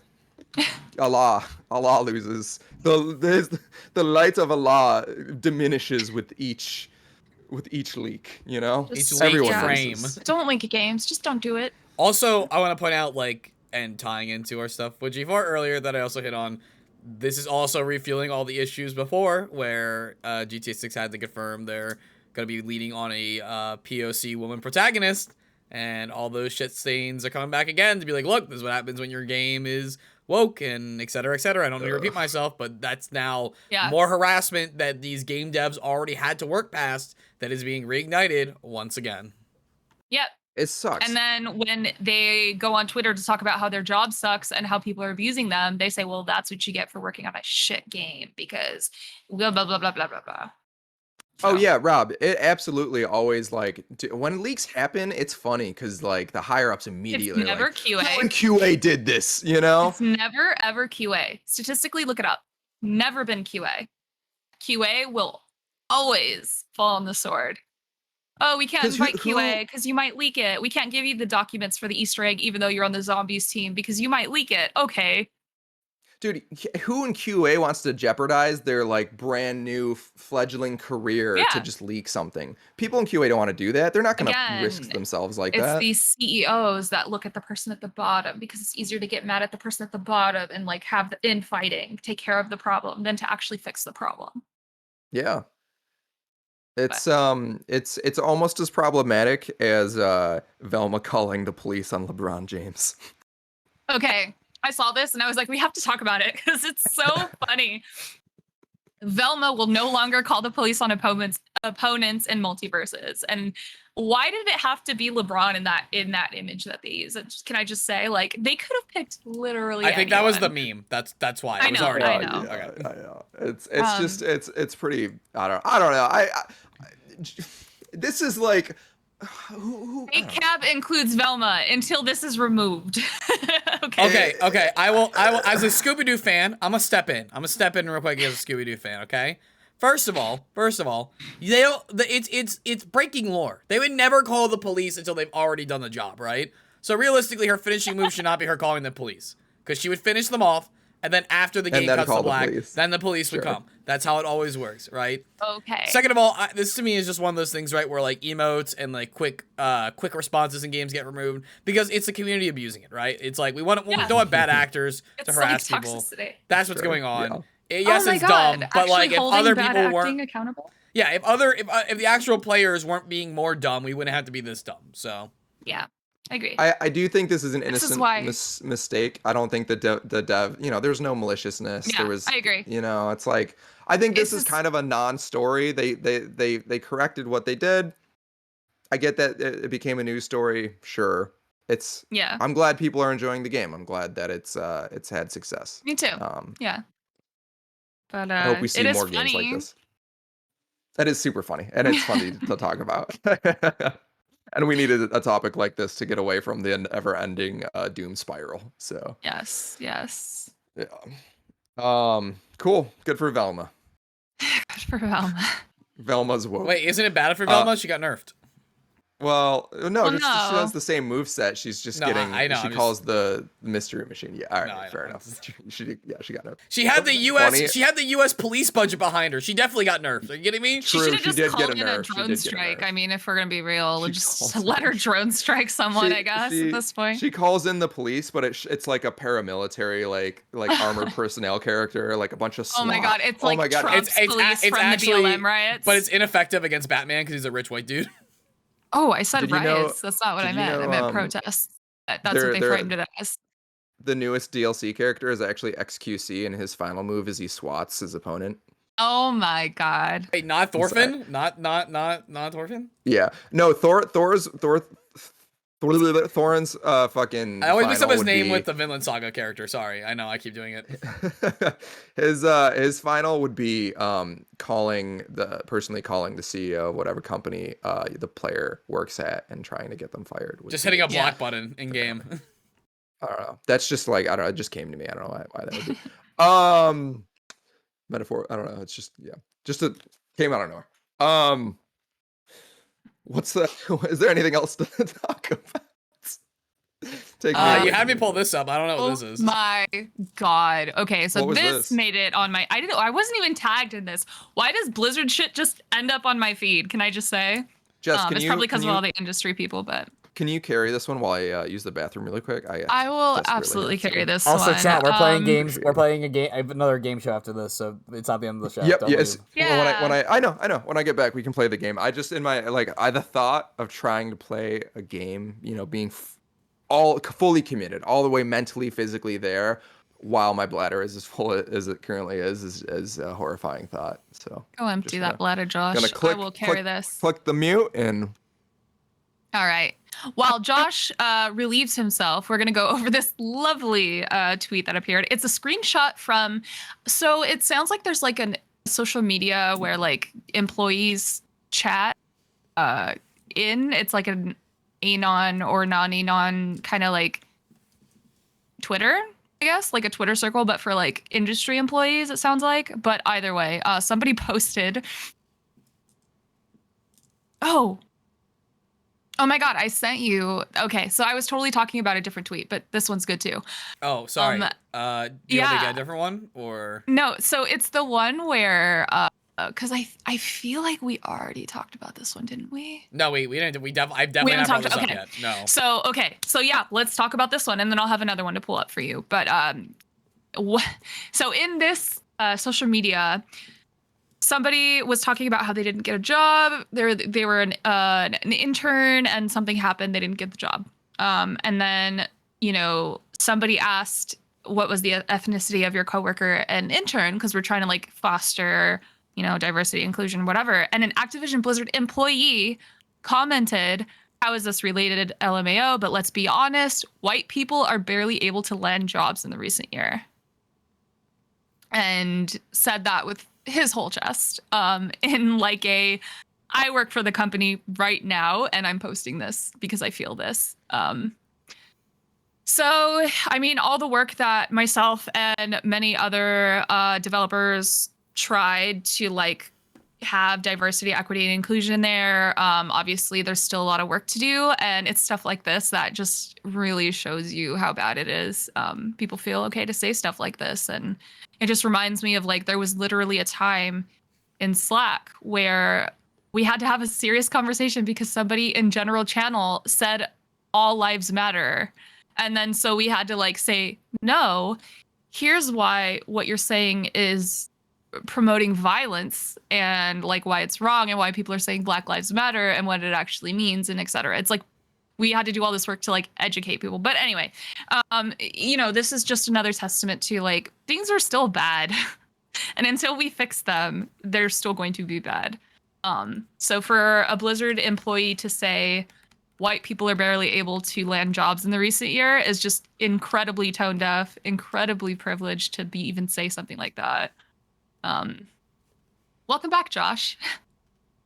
Yo, is this like an actual reply by Activision Yes. Blizzard? No. By It's an Activision. employee. So it is a social media circle like app where like employees of the industry are on it. It's like or it's like a group where they all It's talk. like Reddit, the way this is at least framed. Yeah, and you can see on the left is their like business, and the right is the username. So it's not Activision Blizzard. Yeah. It is X Sly whatever from Activision Blizzard. Activision Blizzard. Yeah, so he works there, and yeah, so this, and then there's something else that I wanted to show you. I have to find that tweet because it is very similar to what we're talking about right now. Gosh, so much has happened. It's insane. Like Josh and I are not allowed to take a break ever again. Clearly. Yeah, so in Because- the Twitter group chat, and I'll pull it right away. I think it was a 2-week break. I think we were out 2 weeks. Yeah. It was a lot that happened. So it's the one where somebody went to an art summit, like a Blizzard art summit, where it's just Blizzard employees, and like in the social circle posted, like, "Hey, there's a bunch of hot women here. I wish there was like a Blizzard singles club." Yeah, I remember seeing that. That was pretty. I will find it because it is so bad to like, and then started off by saying, "I'm going to be inappropriate." Yeah. I'm just, it shocked Talk about me. not reading the room. And these people fail upward. They become CEOs and party with Andrew Tate. Like, I sometimes I wonder to what degree. It's crazy. You know, how do we even talk about this? And this is in no way defending this behavior, but I think there are two things that feed into each other, and it becomes a vicious cycle where I think there are just a lot of socially awkward people in the industry who work in game dev, a lot of whom may enter senior positions. Mm-hmm. And then because they don't really natively have the skills to interact in social circles appropriately, they then listen to people like Andrew Tate, right? They gravitate towards a figure like Andrew Tate that's like, hey, you have these issues, not because you have these issues that you need to work out on your own, but because it's the women, it's the society that are the problem. And then they gravitate towards that, and then they kind of like adopt his ideology. And it's and that's, you know, it's I used to have a lot of like social issues, and I worked like really hard to be able to interact with strangers and social circles and make friends and stuff like that. And it took a lot of personal growth, but I never blamed, you know, outwardly. Yeah. And I just think these people need better role models. I think they need therapy. They need to look inward a little more, and they just need to work on it. Yeah, I know plenty of people who are socially awkward that got through it and learned how to like to be able to like approach women, approach people to make new friends, to approach dating, to ask people out, who didn't get bitter when they got rejected and just went on to the next. You know, you can do it. There's no excuse. Perfect time to talk about this other fucking post from an Activision Blizzard employee that I just sent Mike in the chat room. But yeah, it definitely plagues our industry, and I don't know what the solution is. I think we just need to keep working at it and hold people accountable. I guess that's the main thing, is just hold people accountable. Hold people accountable. It's okay. Yeah. Like, it doesn't mean we want to like push them off a cliff. I mean, unless they're Bobby Kotick, but like, you know what I mean. In Minecraft. I don't actually want to hurt him, okay? I just want to talk to him, and it's really annoying. You just want to see if you can do you just want to see if you can do the dream boat thing where you push him off the cliff and he sees he can build the boat on the way down. If he doesn't, he dies, you know? That's exactly what we're talking about, Mike. You always know exactly what's in our heads. Sometimes before we do.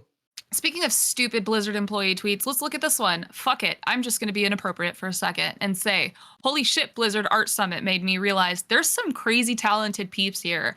And among them, there's some incredibly cute, talented ladies. Just wish I knew who was Jess, single and looking. Can I take it from here? Yeah. Oh my God, okay. Please, Josh. Holy shit. Blizzard Art Summit made me realize there's some crazy talented peeps here. And among them, I did in fact notice there were some incredibly cute, talented ladies. I just wish I knew who was single and looking, you know.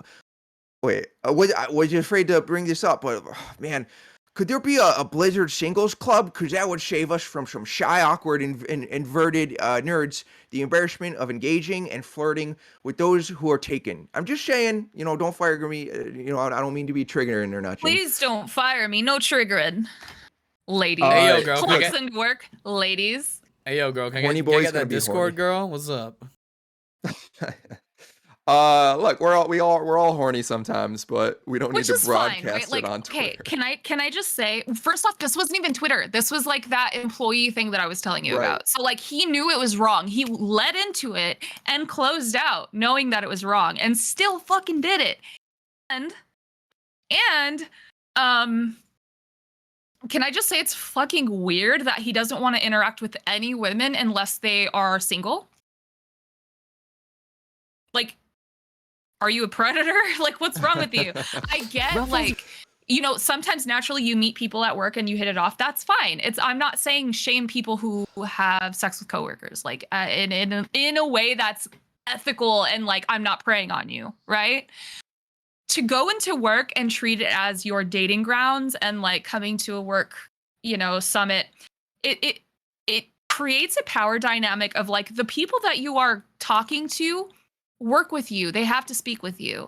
So if you're forcing them to flirt, or you're like flirting with them, you're like forcing them to deal with this. It's harassment. Okay. And you shouldn't be looking for a singles club in your workplace. It's just don't fuck your coworkers. All right. Don't do it. It's bad. Don't do it. There's a 2-year investigation leading up to $1 million lawsuit. Just don't do it. Okay. He's actually Don't doing do it for the ladies. He's trying to get them a payout. He wants a lawsuit to spiral out of control. He's trying to he's trying to get these people to make bank. He's trying to give everybody their bag, and he's taking one for the team. I wish that was how it worked, because if that was true, then the stupid misogynistic like rant of like women only do this for attention would actually be true, because like women would actually get something when they accuse someone and their abuser doesn't fucking go pop champagne with G2 CEOs or something. Like you wish in a perfect world people would be held accountable for their crappy actions, but this person is probably still employed at Blizzard right now. Yeah. And look, he's not wrong, not for the reason that you think. There are some crazy talented people at Blizzard, and some of them, a lot of them, are incredibly cute. Like, first of all, attraction is subjective. So whoever you are, like, there are going to be attractive people that you work with. And yeah, some of them are going to be single. Now, if you just naturally like find that out on your like own through like developing a friendship with them organically, and they come onto you, there's nothing wrong with like having a response, like then seeing where that goes. As long as it's like, it doesn't have to be this hunt, right? It doesn't have to be this like, I wish there was just like a fucking hunting ground. I wish all the single ladies at Blizzard would airdrop into Pachinki, into the forest of PUBG, and then I went out and got to find my pick. Like that's. Wait. Can I do my Mr. Beast impression? Go for it. I got 100 single people from Blizzard all in one room. They're gonna compete in multiple games of duos in Call of Duty. The last team standing is gonna get a full expense-paid trip to Hawaii for a romance getaway of a lifetime. Sponsored by Cash App. Andrew Tate. Sponsored by GeForce NVIDIA.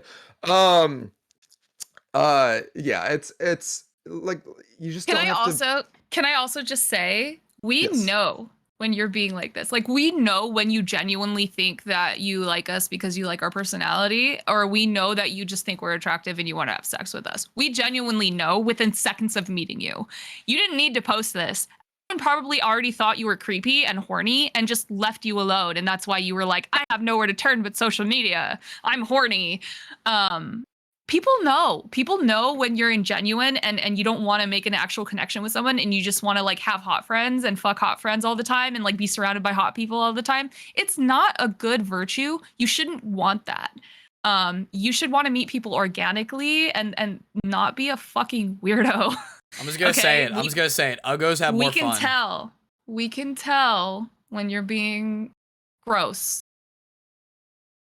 It's a W. Can we get some W's in the chat for Jess? Because that's a W right there. W, Jess. That's a W. Wes. W, Wes. Yeah, I couldn't have said it better myself. I got nothing more to add to that. It's just like, just be genuine, be a good person. Don't be gross. Don't be a predator. Don't party with Andrew Tate. Don't party with Andrew Tate. Mike, take it away. Get us into this game. Let's have some If you fun. take anything from this episode before we have fun, do not party with Andrew Tate. Just don't do it. Party with Andrew Tate. Just be a good person. The And return don't, investment on that, not good. All right, don't, you're gonna crash the whole economy. If you are like genuinely trying to be good and put yourself out there, don't take rejection like just because you're a good person, you are not automatically entitled to like now all of the things that I want are going to be blessed upon me. I will find the girl or boy or non-binary person of my dreams that shall come. Like, no, that's not how it works. Some people, it takes them like years or a decade You're not before. entitled to anything except what your labor creates. Hi, I'm Jess. You should unionize your workplace. All right, Mike, take it away. Get us into the game. Take it away. Do we have to do a transition screen? No, give me one second. Give me 1 second. Okay. Actually, Oh, I'm gonna do a weird. transition screen just because it's gonna be weird. Hold on. Just gonna no put it. problem. They can still hear us, but I'm just gonna do this. for a second. Cool. Uh, Yeah. It just annoys me when like people are like, I'm doing all the right things and like I'm not getting exactly what I expected. Like, just give it time. It's the same thing with building a company. Like, Yeah. oh, I'm doing all the right thing. I hired all the right talent, like pumping money into it. Why isn't it working? Like, just give it time. Do it the right way. Nobody wants. They all want a fast, quick return, and I truly Oh. believe that if you got just music. like act appropriately and genuinely, good things will. I think that like I'm not the most spiritual person in the world, but I do think that the universe puts things in your road when they need to happen. You know, I agree. like Mike, your job at 100 Thieves. Didn't that come exactly when you fucking needed it? it did. After I also thought I didn't get it, so it was very timely. Yeah. But speaking of timely, welcome to what wait, I like. this is super loud. You just need to turn me down. It's not loud on my end. That means you have Oh, So right-click the share screen. Right-click the share screen, and then turn on the volume. Because it's like perfect for. it was at 120. Why? For the share screen? Yeah. It's probably from a video we were watching or something. You probably turned it up. All right, you all good now? Yeah. All set. Okay, welcome to Metacritique. Here's how the game is going to work. I have found 15 of the world's greatest games, and I have gone through Metacritic to find some of the lowest rated reviews they have gotten. I am going to read you these reviews, some slightly modified to redact, like give away information, and you are going to try to guess what game it is critiquing. If it is a game in a multi-series franchise, guessing the franchise is 1 point, guessing the name is another point. I'm gonna fail this so hard. I can't wait. We're gonna have you guys put up W's on your cam when you would like to answer. Okay. When one person answers, it goes to the other person if they're wrong. Once both people answer, it's rapid fire from there, whatever they want to guess, okay? Do I need a piece of paper with a W? No, just go like this. Just go like this. Good. Just W. Oh, I'd rather have a piece of paper. I Okay, can't do that well, with my I phone. have minus 1 point for Josh Post-its. for not trying. Um, Were you trying to do, what were you trying to do, like a Doctor Strange spell there? What was that? Oh, Shadow no, you're Clone ninjutsu. Jutsu, Mike. You ever seen Shadow Clone Jutsu? Yeah, I'm about to My have hands are too Karis watch fast. through the whole My hands show. are too fast for you, bro. Damn. All right. Brag about it, I guess. Chat, you can also play along, of course. If chat beats you through it, you're going to lose a point in the chat. Let me just get my... Falco wants to see my post-its. They are Oh, yeah. back. I tried finding a piece of paper and I accidentally found my sister's journal. Oh, no! So I'm not gonna look at that. That's the bonus game. That's the bonus game. That's the bonus game. Oh There you go, piece of no, paper. I don't. That's invasion of privacy. I look. I put it away. I'm living in my sister's old room while I'm home, and yeah, I'm not gonna look at it. Not my business. Just, Alright. I promise, I'm not going to look at it.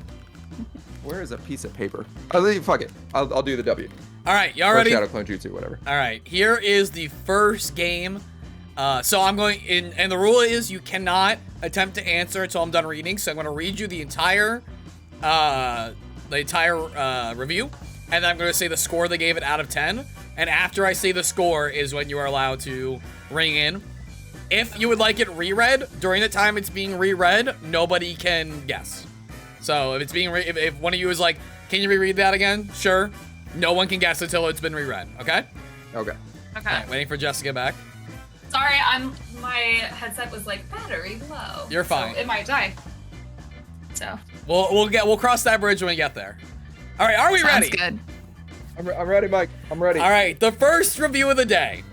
This game is overhyped and overrated. It was fun for a week, but then it got pretty boring and repetitive, and it barely deserves the MMORPG tag. PvP is useless since there's no reward for doing it. You can gank as much as you like, but in the end, you get nothing from it. Hunting for crappy +1 items gets really boring really fast too. So that leaves nothing to do. After a few weeks, I found Googling random crap more entertaining than this game. Kids only go for this game because it has blank in the name, or they remember the company from such point-and-click adventures as blank, and it's easy to play. Endgames from older, real MMORPGs find it not challenging and too arcade in the end. Stay away from this, so countdown for cancellation can begin. 0 out of 10. I do want to note for this one, the game they're calling a point-and-click is not like a point-and-click adventure, actually. They're using it facetiously, so. Okay. All right, Josh? So at first I thought I was gonna say New Worlds because everything leading up to it sounded like that it could be a review for New Worlds. I'm actually gonna if they're comparing it to like a point and click and the end game is just like arts and craft. Although, fuck. Josh, you have to have an answer. I'm gonna have to allow Jess to guess it if she wants. I was RuneScape. gonna say World of Warcraft. Jess is right with World of Warcraft. Chad has also got a. players. Chad also has a point. Bach guessed World of Warcraft. Well, yeah, right. I New World, like it sounded exactly like it up until the end. So So yeah, what was is that the a point and click adventure? That they So were the talking shit Redacted studio was Blizzard, and the point-and-click adventure was Diablo. okay? Fuck that Oh shit. my god! Bunch of Get bullshit. out of here! What an Meta ass critique. review.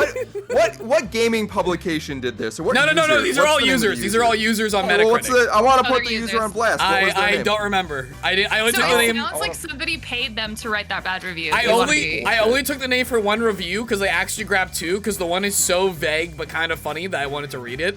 That was funny. And it's worth bonus 2 points when we get there. All right, you Like, ready for was the that next a one? low key like? Was that a shout out to Kind of Funny? What was it? I'm confused.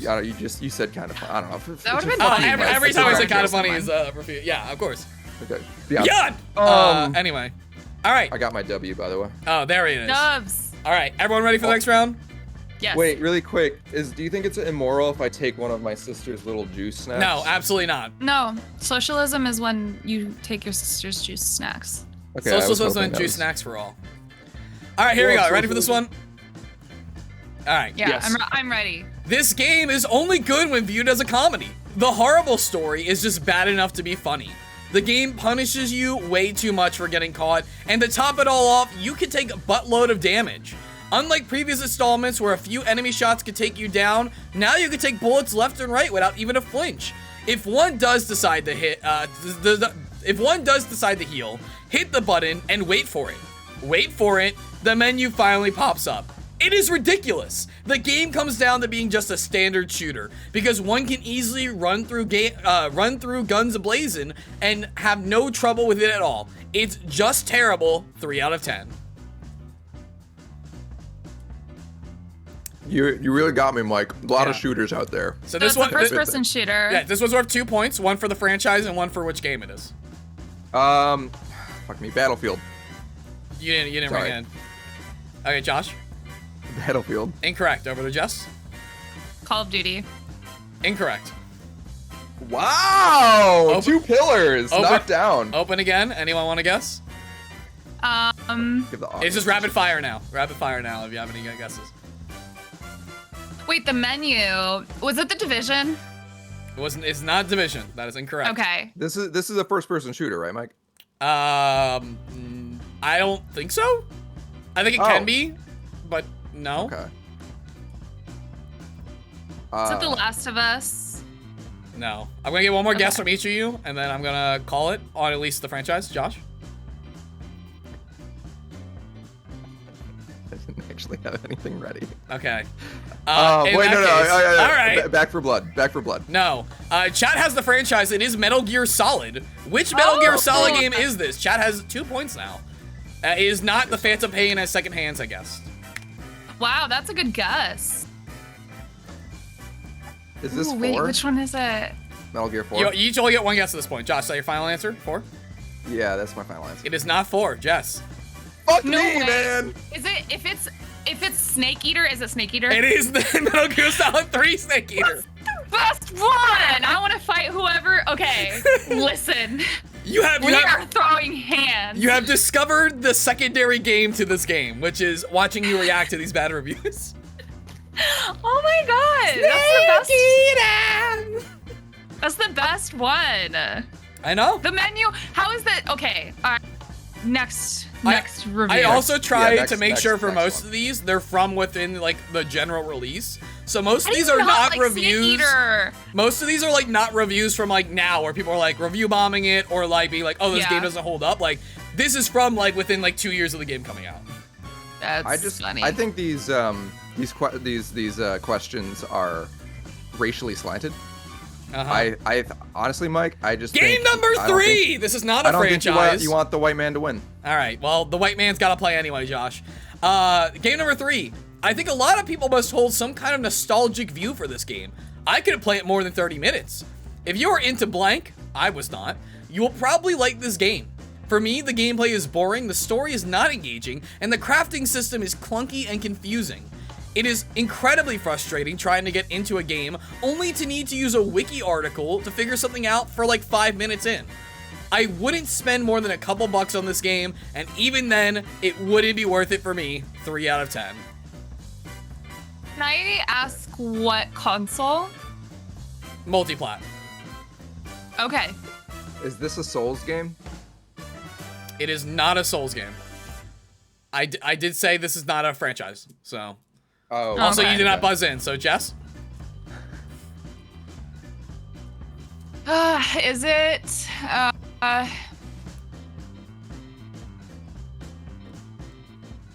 I don't know. All right, Josh, would you like to take another guess?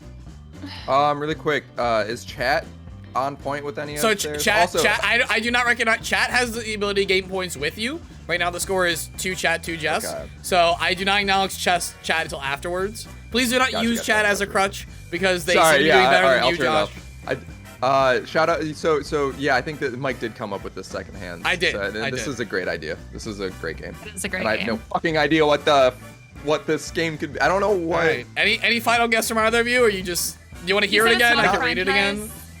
It's not a franchise, no. I can Okay, also read you the review again if you would like. Yeah, please. Yes. please. Okay. I think a lot of people must hold some kind of nostalgic view with this game. I wouldn't play it for more than 30 minutes. If you are into blank, I was not, you will probably like this game. For me, the gameplay is boring, the story is not engaging, and the crafting system is clunky and confusing. It is incredibly frustrating trying to get into a game, only to need to use a wiki article to figure something out like 5 minutes in. I wouldn't spend more than a couple bucks on this game, and even then it wouldn't be worth it for me. 3 out of 10. I think So- I know what game it is. Alright. I just don't remember the fucking title of it. Alright, well, Josh? I wanted to say Valheim, but there's no story there. That's the one I was gonna say. I was gonna say Valheim. Alright, well, both of you are incorrect. Chat takes the only point this round. It was Stardew Valley. Oh no! Yeah. How do you hate on? Okay, these people just want to be pissed off. Like that's just their whole personality. I'm convinced. I think Balko got it, right? Who got it? Good job. Yeah, Balko I think it got was Stardew Valley. Greggles. Oh no, Greggle said I'll throw hands if it's Stardew Valley. I agree. Well, yeah, it counts. So Greggles, congratulations on getting that as well. I think Balko's got it first in that one. Yeah. Little Good Stardew job, Valley Rocco. trivia. right. A single person created that game, and it was a life. It was like a 10-year endeavor, like a work of passion. His wife, the person's partner, financially supported him while he worked Yep. just insane hours from the house, and it's Get you a someone really who cool story. supports your dream. Yeah, that Yeah. and the story behind FNAF's development is just like really cool. Okay, That's really cool. after 3 rounds out of 15, the score is as follow. Josh with 0 points, Jess with 2 points, and Chat leading with a commanding lead in 3 points. Hell yeah. Let's see. I'm trying to It's make hard sure out like there. I Yeah. space Go Chat. these differently so we don't have Okay, here, how about this one? Aesthetically pleasing, humorous, and fun at first. But beyond that, and Homer's first level, the game falls apart. After going through 3 small maps, the game becomes dull and repetitive, with all of the 7 levels of the game are using one of those 3 maps. I suggest renting this one first to avoid the mistake I made of buying it. Or, if you don't mind a game with no meat to it, and as a hardcore fan, buy it used. Call of Duty. I'm No. gonna say one of the Pokemon games. Incorrect. Wait, you said Homer. Is it The Simpsons Hit and Run? It is The Simpsons Hit and Run. Chat also got it. I thought it was like a reference to Homer, like a Homer kind of like tale of like a mythology. And, Josh, like, you know, the No, Josh, I- you're too I- cultured. You're too cultured.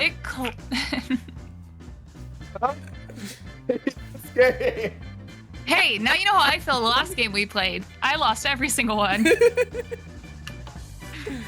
gonna Alright. rotate through next week. Jess is gonna host the game, and I'll be in last, and Josh will be in first. As like a full circle. We have to make everyone look stupid on the show. I mean, Chad's actually dominating this one. Chad's at 4 points, just at 3, I Josh know, at 0. chat, y'all stay dubs. Pokemon? Where did Pokemon come from? Hold on. I want to examine this. Where did Pokemon come from? I like reusing maps from previous games. I don't know, man. That's why I Okay. said Call of Duty, because it's like the #1 complaint of Call of Duty Sure. gamers. Sure. So yeah, these are just as a heads up. These games can be from any time in gaming legacy, as long as I can track down reviews relative to the release time. So basically anything Really past narrows it down. 2000s to Let's now, go. 20 years of gaming, it could be from. I'm ready. Let's go. All right, let's. see what All right, here we Poggers. go. This one is also a franchise, so it's worth 2 points. Overrated archaic JRPG. These games have stayed relatively the same gameplay-wise for 20 years, with minor insignificant additions that don't fundamentally change anything. That, after 20 years, they've kept remaking the same archaic concept with minor additions and just upgrading the graphics, and the gullible masses keep buying this stuff. Is baffling to Wow. me. I think they meant to ask that as a question. They did not write it that way. Hugely overrated, and if you are older than 12 and still play, something is wrong with you. 0 out of 10. Okay, franchise. Can I go? I mean, Josh did not. Franchise is Pokemon, Correct. That's 1 point. Chad also gets a point for Pokemon. because 20 years plus. Oh my God, Josh just got like extra crispy deep fried. I love this. All right, Let's Chad, deep fry Jess, some we're more. looking for. I just can't answer it, Josh. You can guess in. Which Pokemon game are we guessing to? Ooh. 2 guesses each. I don't know any of the Pokemon games, bro. I just know the franchise. Aw, Josh wanted the franchise point. All right, so Jess, you got 2 guesses here. X and Y. I don't know. Is that a Pokemon Josh game? got X it. and It Y? is Pokemon Y. That is it. And Chad did not get that one, so that's a chance for Josh to come back in with his singular point. Fun Jess lore. I actually played White 2 competitively in college. Yo, I could not get through White. I hate it. I have to try playing it again. I think it was my White 2 mental is state. fun. I have for Oh, years fair. said that Black and White was the worst Pokemon games, but I think it was just my mental state, honestly. I And like should White give 2. it a fair It's shot. fun. I believe you. All right, on to the next game. Okay, this one, not a franchise. The most hyped game I've ever seen. Controls, bad controls, bad camera, little and scarce weapons. Story? What story? There is none. There's no quest, just killing monsters, and they are easy to beat with 1 or more challenge. And that's it. Nothing more. 4 out of 10.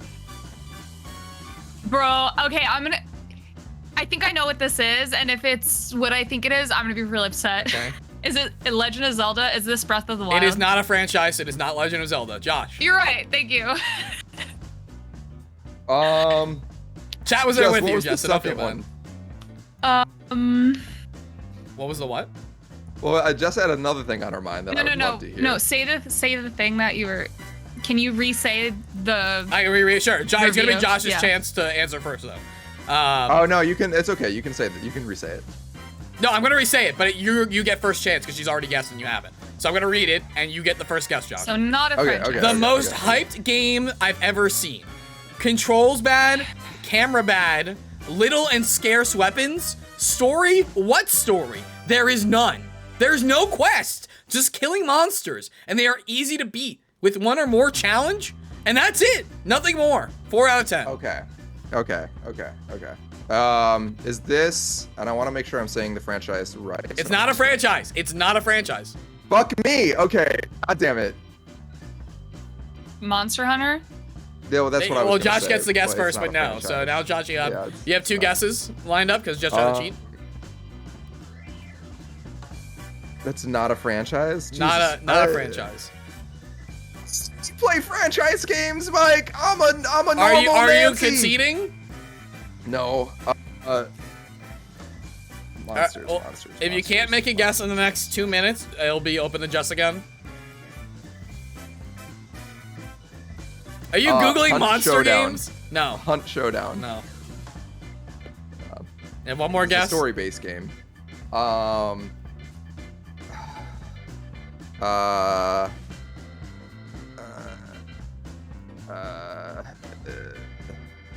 Is it like an online game, like multiplayer? I can't tell you these things. You have to Sure guess you based can. on the review. You are the host of the game. You choose. Jess, would exactly you what like the to rules guess are. again? It's hard because it's not a franchise. Is it a spiritual successor to a game? I would say yes. To Dark Sector? Is it specifically a spiritual successor to Dark Sector? It is not. Jess, last Okay. guess from Jess. I got nothing. It is Shadow of the Colossus. Chat gets it from secondhand. Chat got it. Congrats. Chat. Shadow of the Colossus.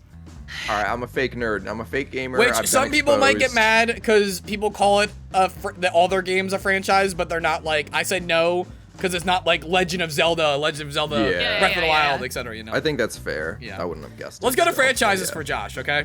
So this one's worth Thank one for the you. franchise, two for that. So this is a franchise. Please call in with this so that because I'm sure you're both are gonna try to just shout it out. Okay. And obviously delay. I'm trying to make it fair because of delay too. Yeah. All right. It sucks how you have to watch all the cutscenes each time you enter a new town, especially the long cutscene when you enter Bogsville. And it is very linear, and I hate the blacksmith at the item store. He always buys things from you for 1/4 of what they're actually worth. Plus, it is very short, kind of like Diablo, but not good at all. It gets so boring when it had to load each battle for about 1 minute before actually fighting. Stay away from this trash pile. Stay far, far away. Josh? Is this a JRPG? Hold on. Now that I read this one out loud, I feel like this got put under the wrong game. Let me see something quick. Not me, like on Metacritic I site. heard Bogsville and I was like, what? I have no idea what Boxville is, and I want to Google it, but I'm gonna refrain. You know what? I think this was posted wrong from an old site onto the current Metacritic. I don't think this is the right game, actually. Okay, let's go. Everything else sounded right until I read like On to the one part of next. it. Yes. Get it out of here. Yeah, Get it out. I don't want to say it because I'll bring it back. We bring the game back. All right, there's 14 questions now. No one in chat got it either. That would have been funny though. Someone in chat. I know, it would have been funny. All right, we'll do another franchise. All right. Look, I'm a non-niche. All right, here we go. Nancy. Here we go. I Here we don't go. fucking know these The things. worst game I own on PS3. Do not buy. In no way is this the follow-on from the previous game from the previous studio. I hope this is a game I worked on. Sorry. All right. No, there's no way this follow from previous game. The previous studio, the current studio is ruining the franchise. The story is boring. No, it The doesn't. graphics are appalling. Even on my HD TV with an HDMI, the online is frantic and untactical. 1 out of 10. Untactical. That is a unique. Jess, Call of Duty Black Ops 3. it is Call of Duty. It is not Black Ops 3. Would you Like, I like? hope Would it's you the one I like? worked on. Would you like to guess the game? Is it Black Ops 4? It is not. Josh, would you like to take a chance at guessing the game? It is a Call of Duty game. Tactical. Untactical. Wait. It is untactical. I know It's I know what it is. I know what it is. And it's on PS3. Nope, it's on PS3. It can't be any Call of Duty. I know what it is. Which ones did Jess say? She said Black the Ops Black Ops 3. ones. Black Ops 3, Okay, Black Ops 2, right? I'm gonna say Advanced Warfare. It is not Advanced Warfare. Oh, that was what I was gonna say. Oh, is it Infinite Warfare? It is not Infinite Warfare. Back to Josh. Fuck. Holy shit! You're naming All right, ones I don't PS3. even think are on PS3. I know. I'm Oh, just you know like what? shitting You know on what? Call of Okay. Duty. Okay. Is it Call of Duty Modern Warfare 3? It is not. And with that, I'm gonna call it shut. No one got that one, because you're just gonna name all of them at this point. It was I Call of know. Duty World at War, following up Modern Warfare. Oh, okay. Yeah. Very mad. All right. That wasn't Very followed mad. up. So Stay nope. mad. No points from that. After that round, we have Josh in I last hoped at it 1 was point. Black Ops 3 so bad. I was like, I please could be tell Black you Ops were 3. I have some shit to say. You were so happy, but it was not. Josh in last at 1 point. Jess in second with 5 points. Chat, even though not getting a point in the last couple rounds, still at 6 points. I've got to win like half of the remaining. Okay. I know, and Mike has to be out here in like 20 minutes. I'm gonna save this one for near the end because it's a double point one. Let's go with a non-franchise. Okay. After hearing a lot of positive reviews, I was really surprised what a disappointment this game was. It's like a cross between a second-rate FPS and a simple adventure game. Go here, pick up keys, return the keys, shoot some bad guys between here and there, repeat. And special collectible bonus item is a what? A thermos! That's right, there are scattered bonus thermoses containers around the world for you to collect. If you're even thinking about buying this game, save yourself some money and rent it first. 2 out of 10. Oh, I think I know what this is. Jess? Is it Death Stranding? It is not Death Stranding. Josh? Okay. That's a great guess. Chad also thought Death Stranding. Yeah, I know. I was like, oh, Thermoses. That seems like it would be. I know. It's just such a Death Stranding thing, right? Is it Cyberpunk? It's not Cyberpunk, and it's not your turn to guess. So, Josh, you now have 2 guesses. Bro, I don't know the rules. idea what this could Are be. you just, you want to guess anything? You want to pass it back to Jess? Just throw out some games. Yeah, just throw out some games. What year? I don't know. I didn't log that because I'm not giving you extra information. What console? I believe it's multiplat. Multiplayer. Maybe not at first, but it is definitely multiplat now. Oh, you're collecting keys? Okay. Not a franchise. Is it a roguelike? I can't tell you these things. Read it again. All right. Read the review. After hearing a lot of positive reviews, I was really surprised. What a disappointment this game was. It's like a cross between a second-rate FPS and a simple adventure game.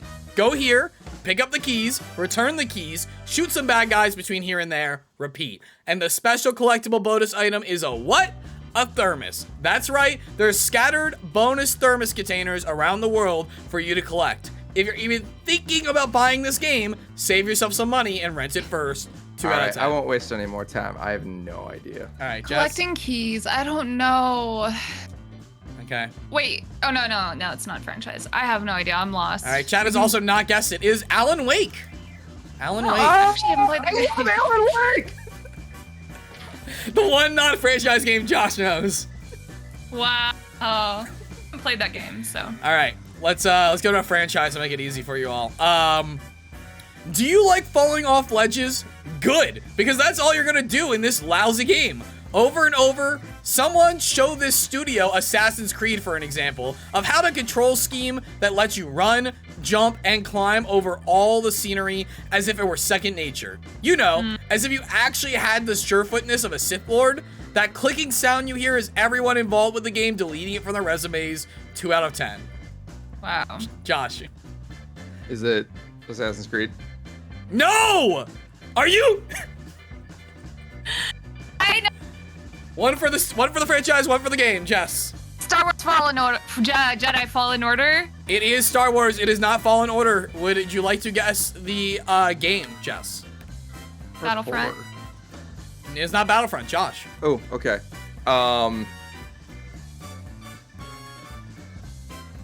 Okay. All right. So parkour. What game? I think Star Wars game. I think chat got it. I'm not gonna look. Okay. Yeah, there's not many Star Wars games. I'm only gonna let Josh have this guess because you've already had one. And Force Unleashed. Yeah. it is the Force Unleashed, and chat also gets a point for Force Unleashed. Congrats. Or did they say Okay, I Star think Wars that's first? They said Star Wars first too, so they get 2 points. Yeah. Got a 9. Yeah. Josh had 2. I said Star Wars, didn't I? Yeah, you got a point for that. You get a point. Chat always has the opportunity to get points as long as it's not like really far after you guys guess it. Chat is like the boss fight in this game. Yeah. You're just competing against each other. Scary. You're competing against each other, and chat's just there to also have fun. It's like the viewers in a Jackbox game. They're just there to like be a part of the experience. Yeah. All right, let's go to our franchise. From what many people say, I think it's supposed to be 4. Again, these are regular people on the internet spelling things weird. For what many people say is the best game ever. Unfortunately, I can't disagree more. What we are presented with here is a game with a mediocre at best storyline. They tried to infuse it with so much psychological meaning that they ruined it. The game music is good for the most part. Unfortunately, most people only remember. The music is good for the most part. Unfortunately, most people only remember one song. There are many other songs in this game, most of which are subpar when compared to previous soundtracks. All in all, it is a shame that this is how the series was immortalized, when much of the groundwork for this game started in a previous game. And not the one before it, but a previous game. But hey, who wants to hear that? 4 out of 10. Josh. Is this Guitar Hero? No, it is not Guitar Hero.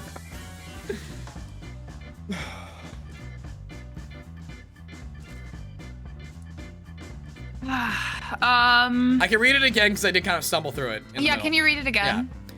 For what many people also, Josh thinks many people think Guitar Hero is the best game ever. That's what I just learned. That's a lot of people. A lot of people really like. For what many people say is the best game ever. Unfortunately, I can't disagree more.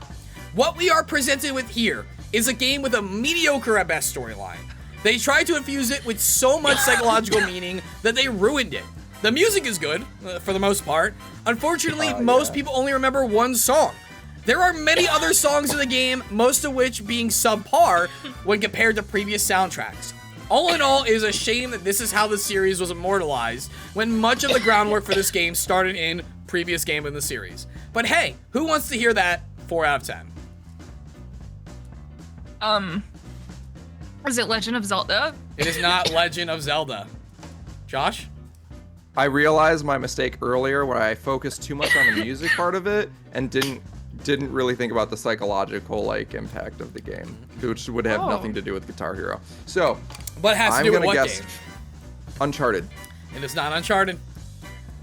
Back to Jess. Is it Breath of the Wild? It is not Legend of Zelda at all. I already said Legend of Zelda. Wait. I didn't say that. Is it Tony Hawk? It's not Tony Hawk. Psychological. Yeah, maybe not actually. Any other Josh? Any other guesses? Metal Gear. It's not Metal Gear. Is it? We already had Metal Gear. I wasn't gonna repeat a franchise. Is it League of Legends? It is not. I'm gonna cut it off there. Oh, okay, I just got doubled. I'll give you Josh. Yeah. Sorry, Jess was first. So, Josh. All right. Is it Half-Life 2? It is not. It is Final Fantasy VII. The song referenced is One Winged Angel, and it's referring to the previous game, I think being 6. They don't like 7? Yeah. Jess can't even stomach it. Oh my god. Mike, since you have to take off soon, should we speed round the next few? There's only a few left. We're good. Okay. There's only 3 left. How do you hate I'm gonna like have a cold shower. Some people shower. think 8 is much better. I think there are a lot of people that would say 8 is better than 7. I'm not saying I'm one of those people. 7's good though, but like. Yeah, 7's great. To talk about, okay. All right, here we go. Not a franchise, not a franchise. A fine little gem of a sandbox marred by apathic developers, primitive and thereby buggy coding, and an unreasonable amount of praise for what is really just a simplistic open world sandbox. While that might be a rarity nowadays, it doesn't constitute an amazing game or gameplay. It merely allows for a potential huge investment. 3 out of 10. I know it. I Josh. have the W on this one. Go ahead, Josh. Is this Valheim? It is not Valheim. Jess. No Man's Sky. It is not No Man's Sky. Josh. This is Minecraft. It is Minecraft. Josh in chat gets it. Yes. It is a Minecraft review from Minecraft, like mid of the beta when it went really big. That makes sense. And my first guess was Minecraft, and I thought it was too like I play these mind games with myself. It's like I'm back in high school doing multiple choice. It's like, oh, they think I'm gonna say that it's the obvious choice, so I'm actually gonna go with D. Uh-huh. And I need to yeah. Anyway. All right. So here's where we're at. All right, very relevant. Josh is in last at 3 points. Jess in second at 6 points. Chat in first at 10 points. Here's what's happening. We have 2 games left. I'm gonna go with this first game that is worth 2 points if you guess it on the first prompt, 1 point on the second one. It is not a franchise, it's only worth 1 point otherwise. If Josh gets this one correct and gets the next one correct, he ties up the game. All right, here is the bonus prompt. Average platformer with bad graphics, and since it has so much praise without any objective reason, then it's obviously that it's the spelling on this. Then it's obvious that it is another example of corruption between game dev and its so-called gaming journalist. 3 out of 10 from someone named Lawgun. I'm gonna read that again because I stumbled real quick. Hold on. I got a little distracted because I thought the royalty-free music came to an end. It's just but it looks like it's on replay. Let me read that again because this spelling is atrocious. Average platformer with bad graphics, and since it has so much praise without any objective reason, it's obvious that it's another example of corruption between game dev and so-called gaming journalist from a man named Lawgun. 3 out of 10.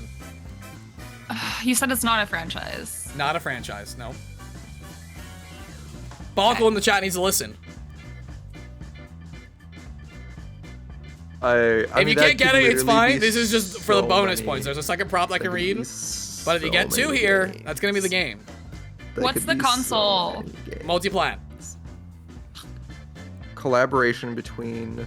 Alright, is it No Man's Sky? Yes, the famous platformer No Man's Sky. Jess, do you have a guess? Platformer? Ugh.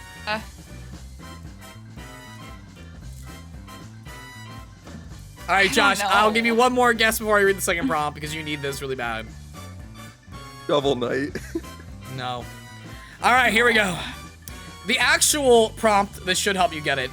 I heard this game was a difficult platformer, in quotes, in the likes of Shovel Knight and Super Meat Boy. Unfortunately, what I got was fairly meh game, with unfinished concepts, not a lot of difficulty, and very bland, unoriginal art style. 2 out of 10. Even worse than the guy who thought there was a corruption.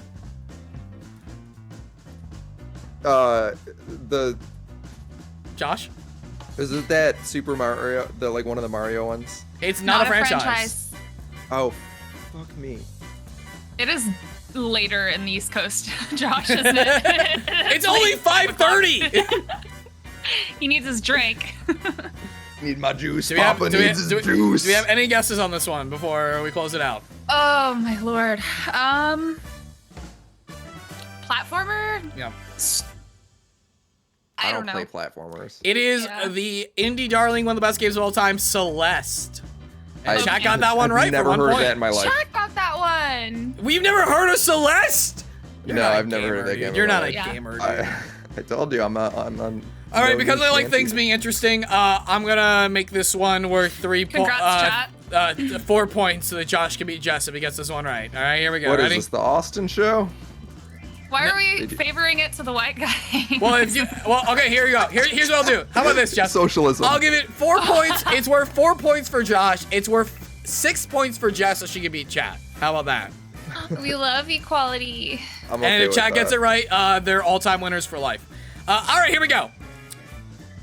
This is also a franchise, so there is 2 parts. But whoever guesses the franchise first gets the additional opportunity. ready. So that's why more points works.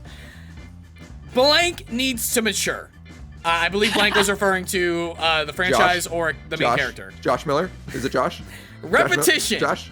uninspired designs, and twisted Josh? storyline. Is it Josh? Josh? Sorry. I'm gonna start again for the chat. Blank needs to mature. Repetition, uninspired design, and twisted storyline that reminds me of a bad Disney movie make this game fall flat on its face.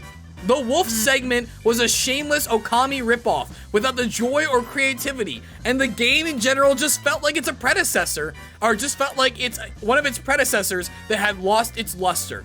A pathetic attempt. To be honest, I've lost faith in Miyamoto. Shadow of the Colossus has made me remember that fantasy games can be good and don't have to be overblown egos. 0 out of 10. Josh. Kingdom Hearts 3. Did I just win? No! Do you know who Miyamoto is? No, did I not win? Jess, would you like to guess the franchise? Legend of Zelda. It is Legend of Zelda, the game Josh I also guessed a million times. Can you tell me which Legend of Zelda game this is, Jess? You have one guess. Wait, can you give the review again? Yes, you have one guess. Do not look at chat. They've already guessed it. So if you cannot guess correctly. Give me the review. Blank needs a mature, repetition, uninspired designs, and a twisted storyline that reminds me of a bad Disney movie make this game fall flat on its face. The Wolf It's segment. Twilight Princess. It is Twilight Princess. Our winner today is Jess. Chat coming in valiantly right. with Twilight Princess as well, but you know, we gotta give it to the queen over there. You want to play us off with that little ocarina? Here, I got Navi too. Here, wait, I'll turn off the music. You can play us off with the ocarina while Josh gives I'm us not the. good at the ocarina at Just all. just play it the best you can, and Josh will do the closing. Josh. It's not coming through. Discord is filtering it. Discord is filtering the ocarina. No, it's not. It just looks like you're sucking off the ocarina because there's no audio. Wait, Is there a way to turn off noise suppression? let's add that in post. Jess. So this has been your weekly ASMR ocarina. Second hands, don't steal it. I'm piloting it for my new YouTube channel. Don't steal it. Do not steal it. Don't. Jess, if you go to user settings, voice settings, and then turn off. Wait, in Discord? Yes, if you turn off. If you just turn down the noise gate, the input sensitivity, it should pick it up. Oh, hang on. Oh, we doing it live. Oh, y'all really want to hear me play this badly. What's it called? It should just be like a slider for your, Noise like the suppression? sensitivity. While Jess is figuring this out, I want to remind you guys you can find us every Sunday here at twitch.tv/weekly stand-up. We're going live a little bit early for the rest of September because I'm selfishly taking some classes on Sunday that give me a hard out. You're a selfish top, Mike. 20 minutes. I'm a power bottom. We've established this. I make the joke all the time. Please do not interrupt me, Josh. You can also find us over on youtube.com weekly stand-up, twitter.com weekly stand-up, also twitter.com techjacks, twitter.com the Mighty Mike, as well as twitch.tv/the Mighty Mike. And you can find Josh wherever he may be employed currently. Wow, fuck, dude. Deep cuts today. I had to get you back from earlier because I couldn't say my good burn on stream, so I had to do something. Aww. Well, Jess, you want to try playing us out one more time? Yes, okay, hang on. I'm still looking for the stupid. I want to congratulate chat. I tried to make that like fairly difficult. Chat was on that. Like, god damn. Yeah, chat was really good. And like, it Chat was like the is real same two gamers. people. It wasn't like it was like, oh, you have 6 people and you got it. It's like, no, y'all got that shit. Yeah.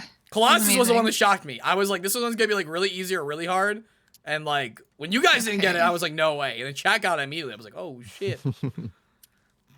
Do you see like, are you in voice and video? It's not happening.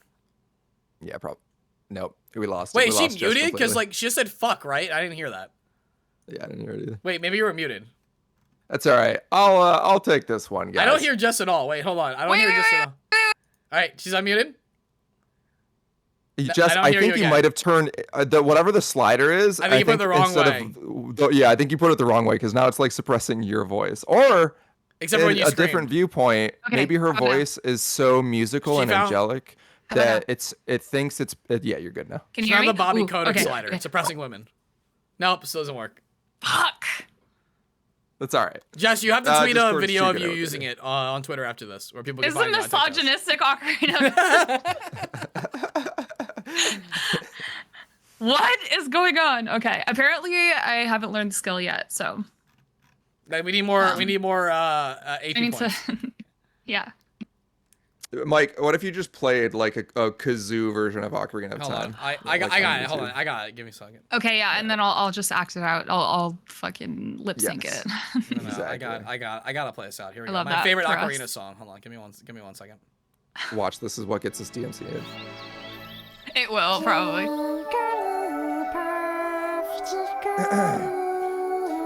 Thank you, everybody, for joining us for another episode of the Weekly Stand-Up.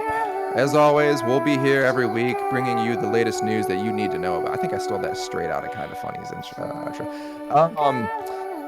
Yeah, it's been a hard week. It's been tough. I feel like the gravity of this week is ill-suited for the music that is playing us out. No, it's okay, Mike. Just, No, that's it. it's all right. That's all it is. You ran too long. Oh, okay. All right, cool. Can we get like one of the bad kazoo or bad flute mixes next? I need to just start wearing my seducer/producer shirt if you're gonna make this many kind of funny references. That's true. I can wear mine also. It's back in LA, but I can also wear it. When are we getting Tim Geddes on the show? It's back in LA. It's not in New York where I'm at currently. Actually, I was at the bar. I was at the bar last night and met this Turkish guy who was sitting at the bar. And me and my friend introduced ourselves. My friend's like, "Yeah, I live around here," and I'm like, "Yeah, I'm visiting from California." And he looked at me and he's like, "Yeah, I can tell." Shit. I was like, shit. Like, bro, I grew up around here too, man. I grew up on a farm. Not quite what but it's fine.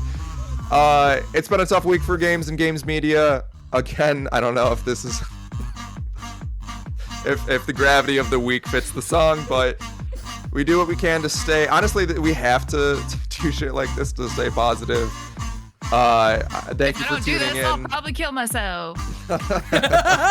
Thanks. In Minecraft. Thanks for tuning in. We'll get through it, and we're gonna be here for each other as always. We'll be here for you, chat. You're here for us. We'll be here every week. We love you, chat.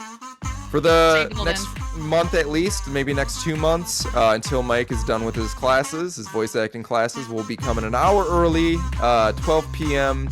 PST, 3 p.m. EST, and I'm going to be streaming remotely from my sister's bedroom. If we get 50 subs, we'll read Josh's sister's journal we found. We will not be reading my sister's diary. No, we're not. No, Josh, you would have just made a fake one, you idiot. You just cost us subs. All right. Yes, we will read from my sister's fake diary. Don't be misogynistic. Don't party with Andrew Tate, because we'll come for your ass. Don't party with Andrew Tate. Thanks for tuning in. We'll be here next week. Take it easy. Stay breezy. Bye, everyone. Keep playing niche indie games. Josh doesn't even play indie games. We proved that today.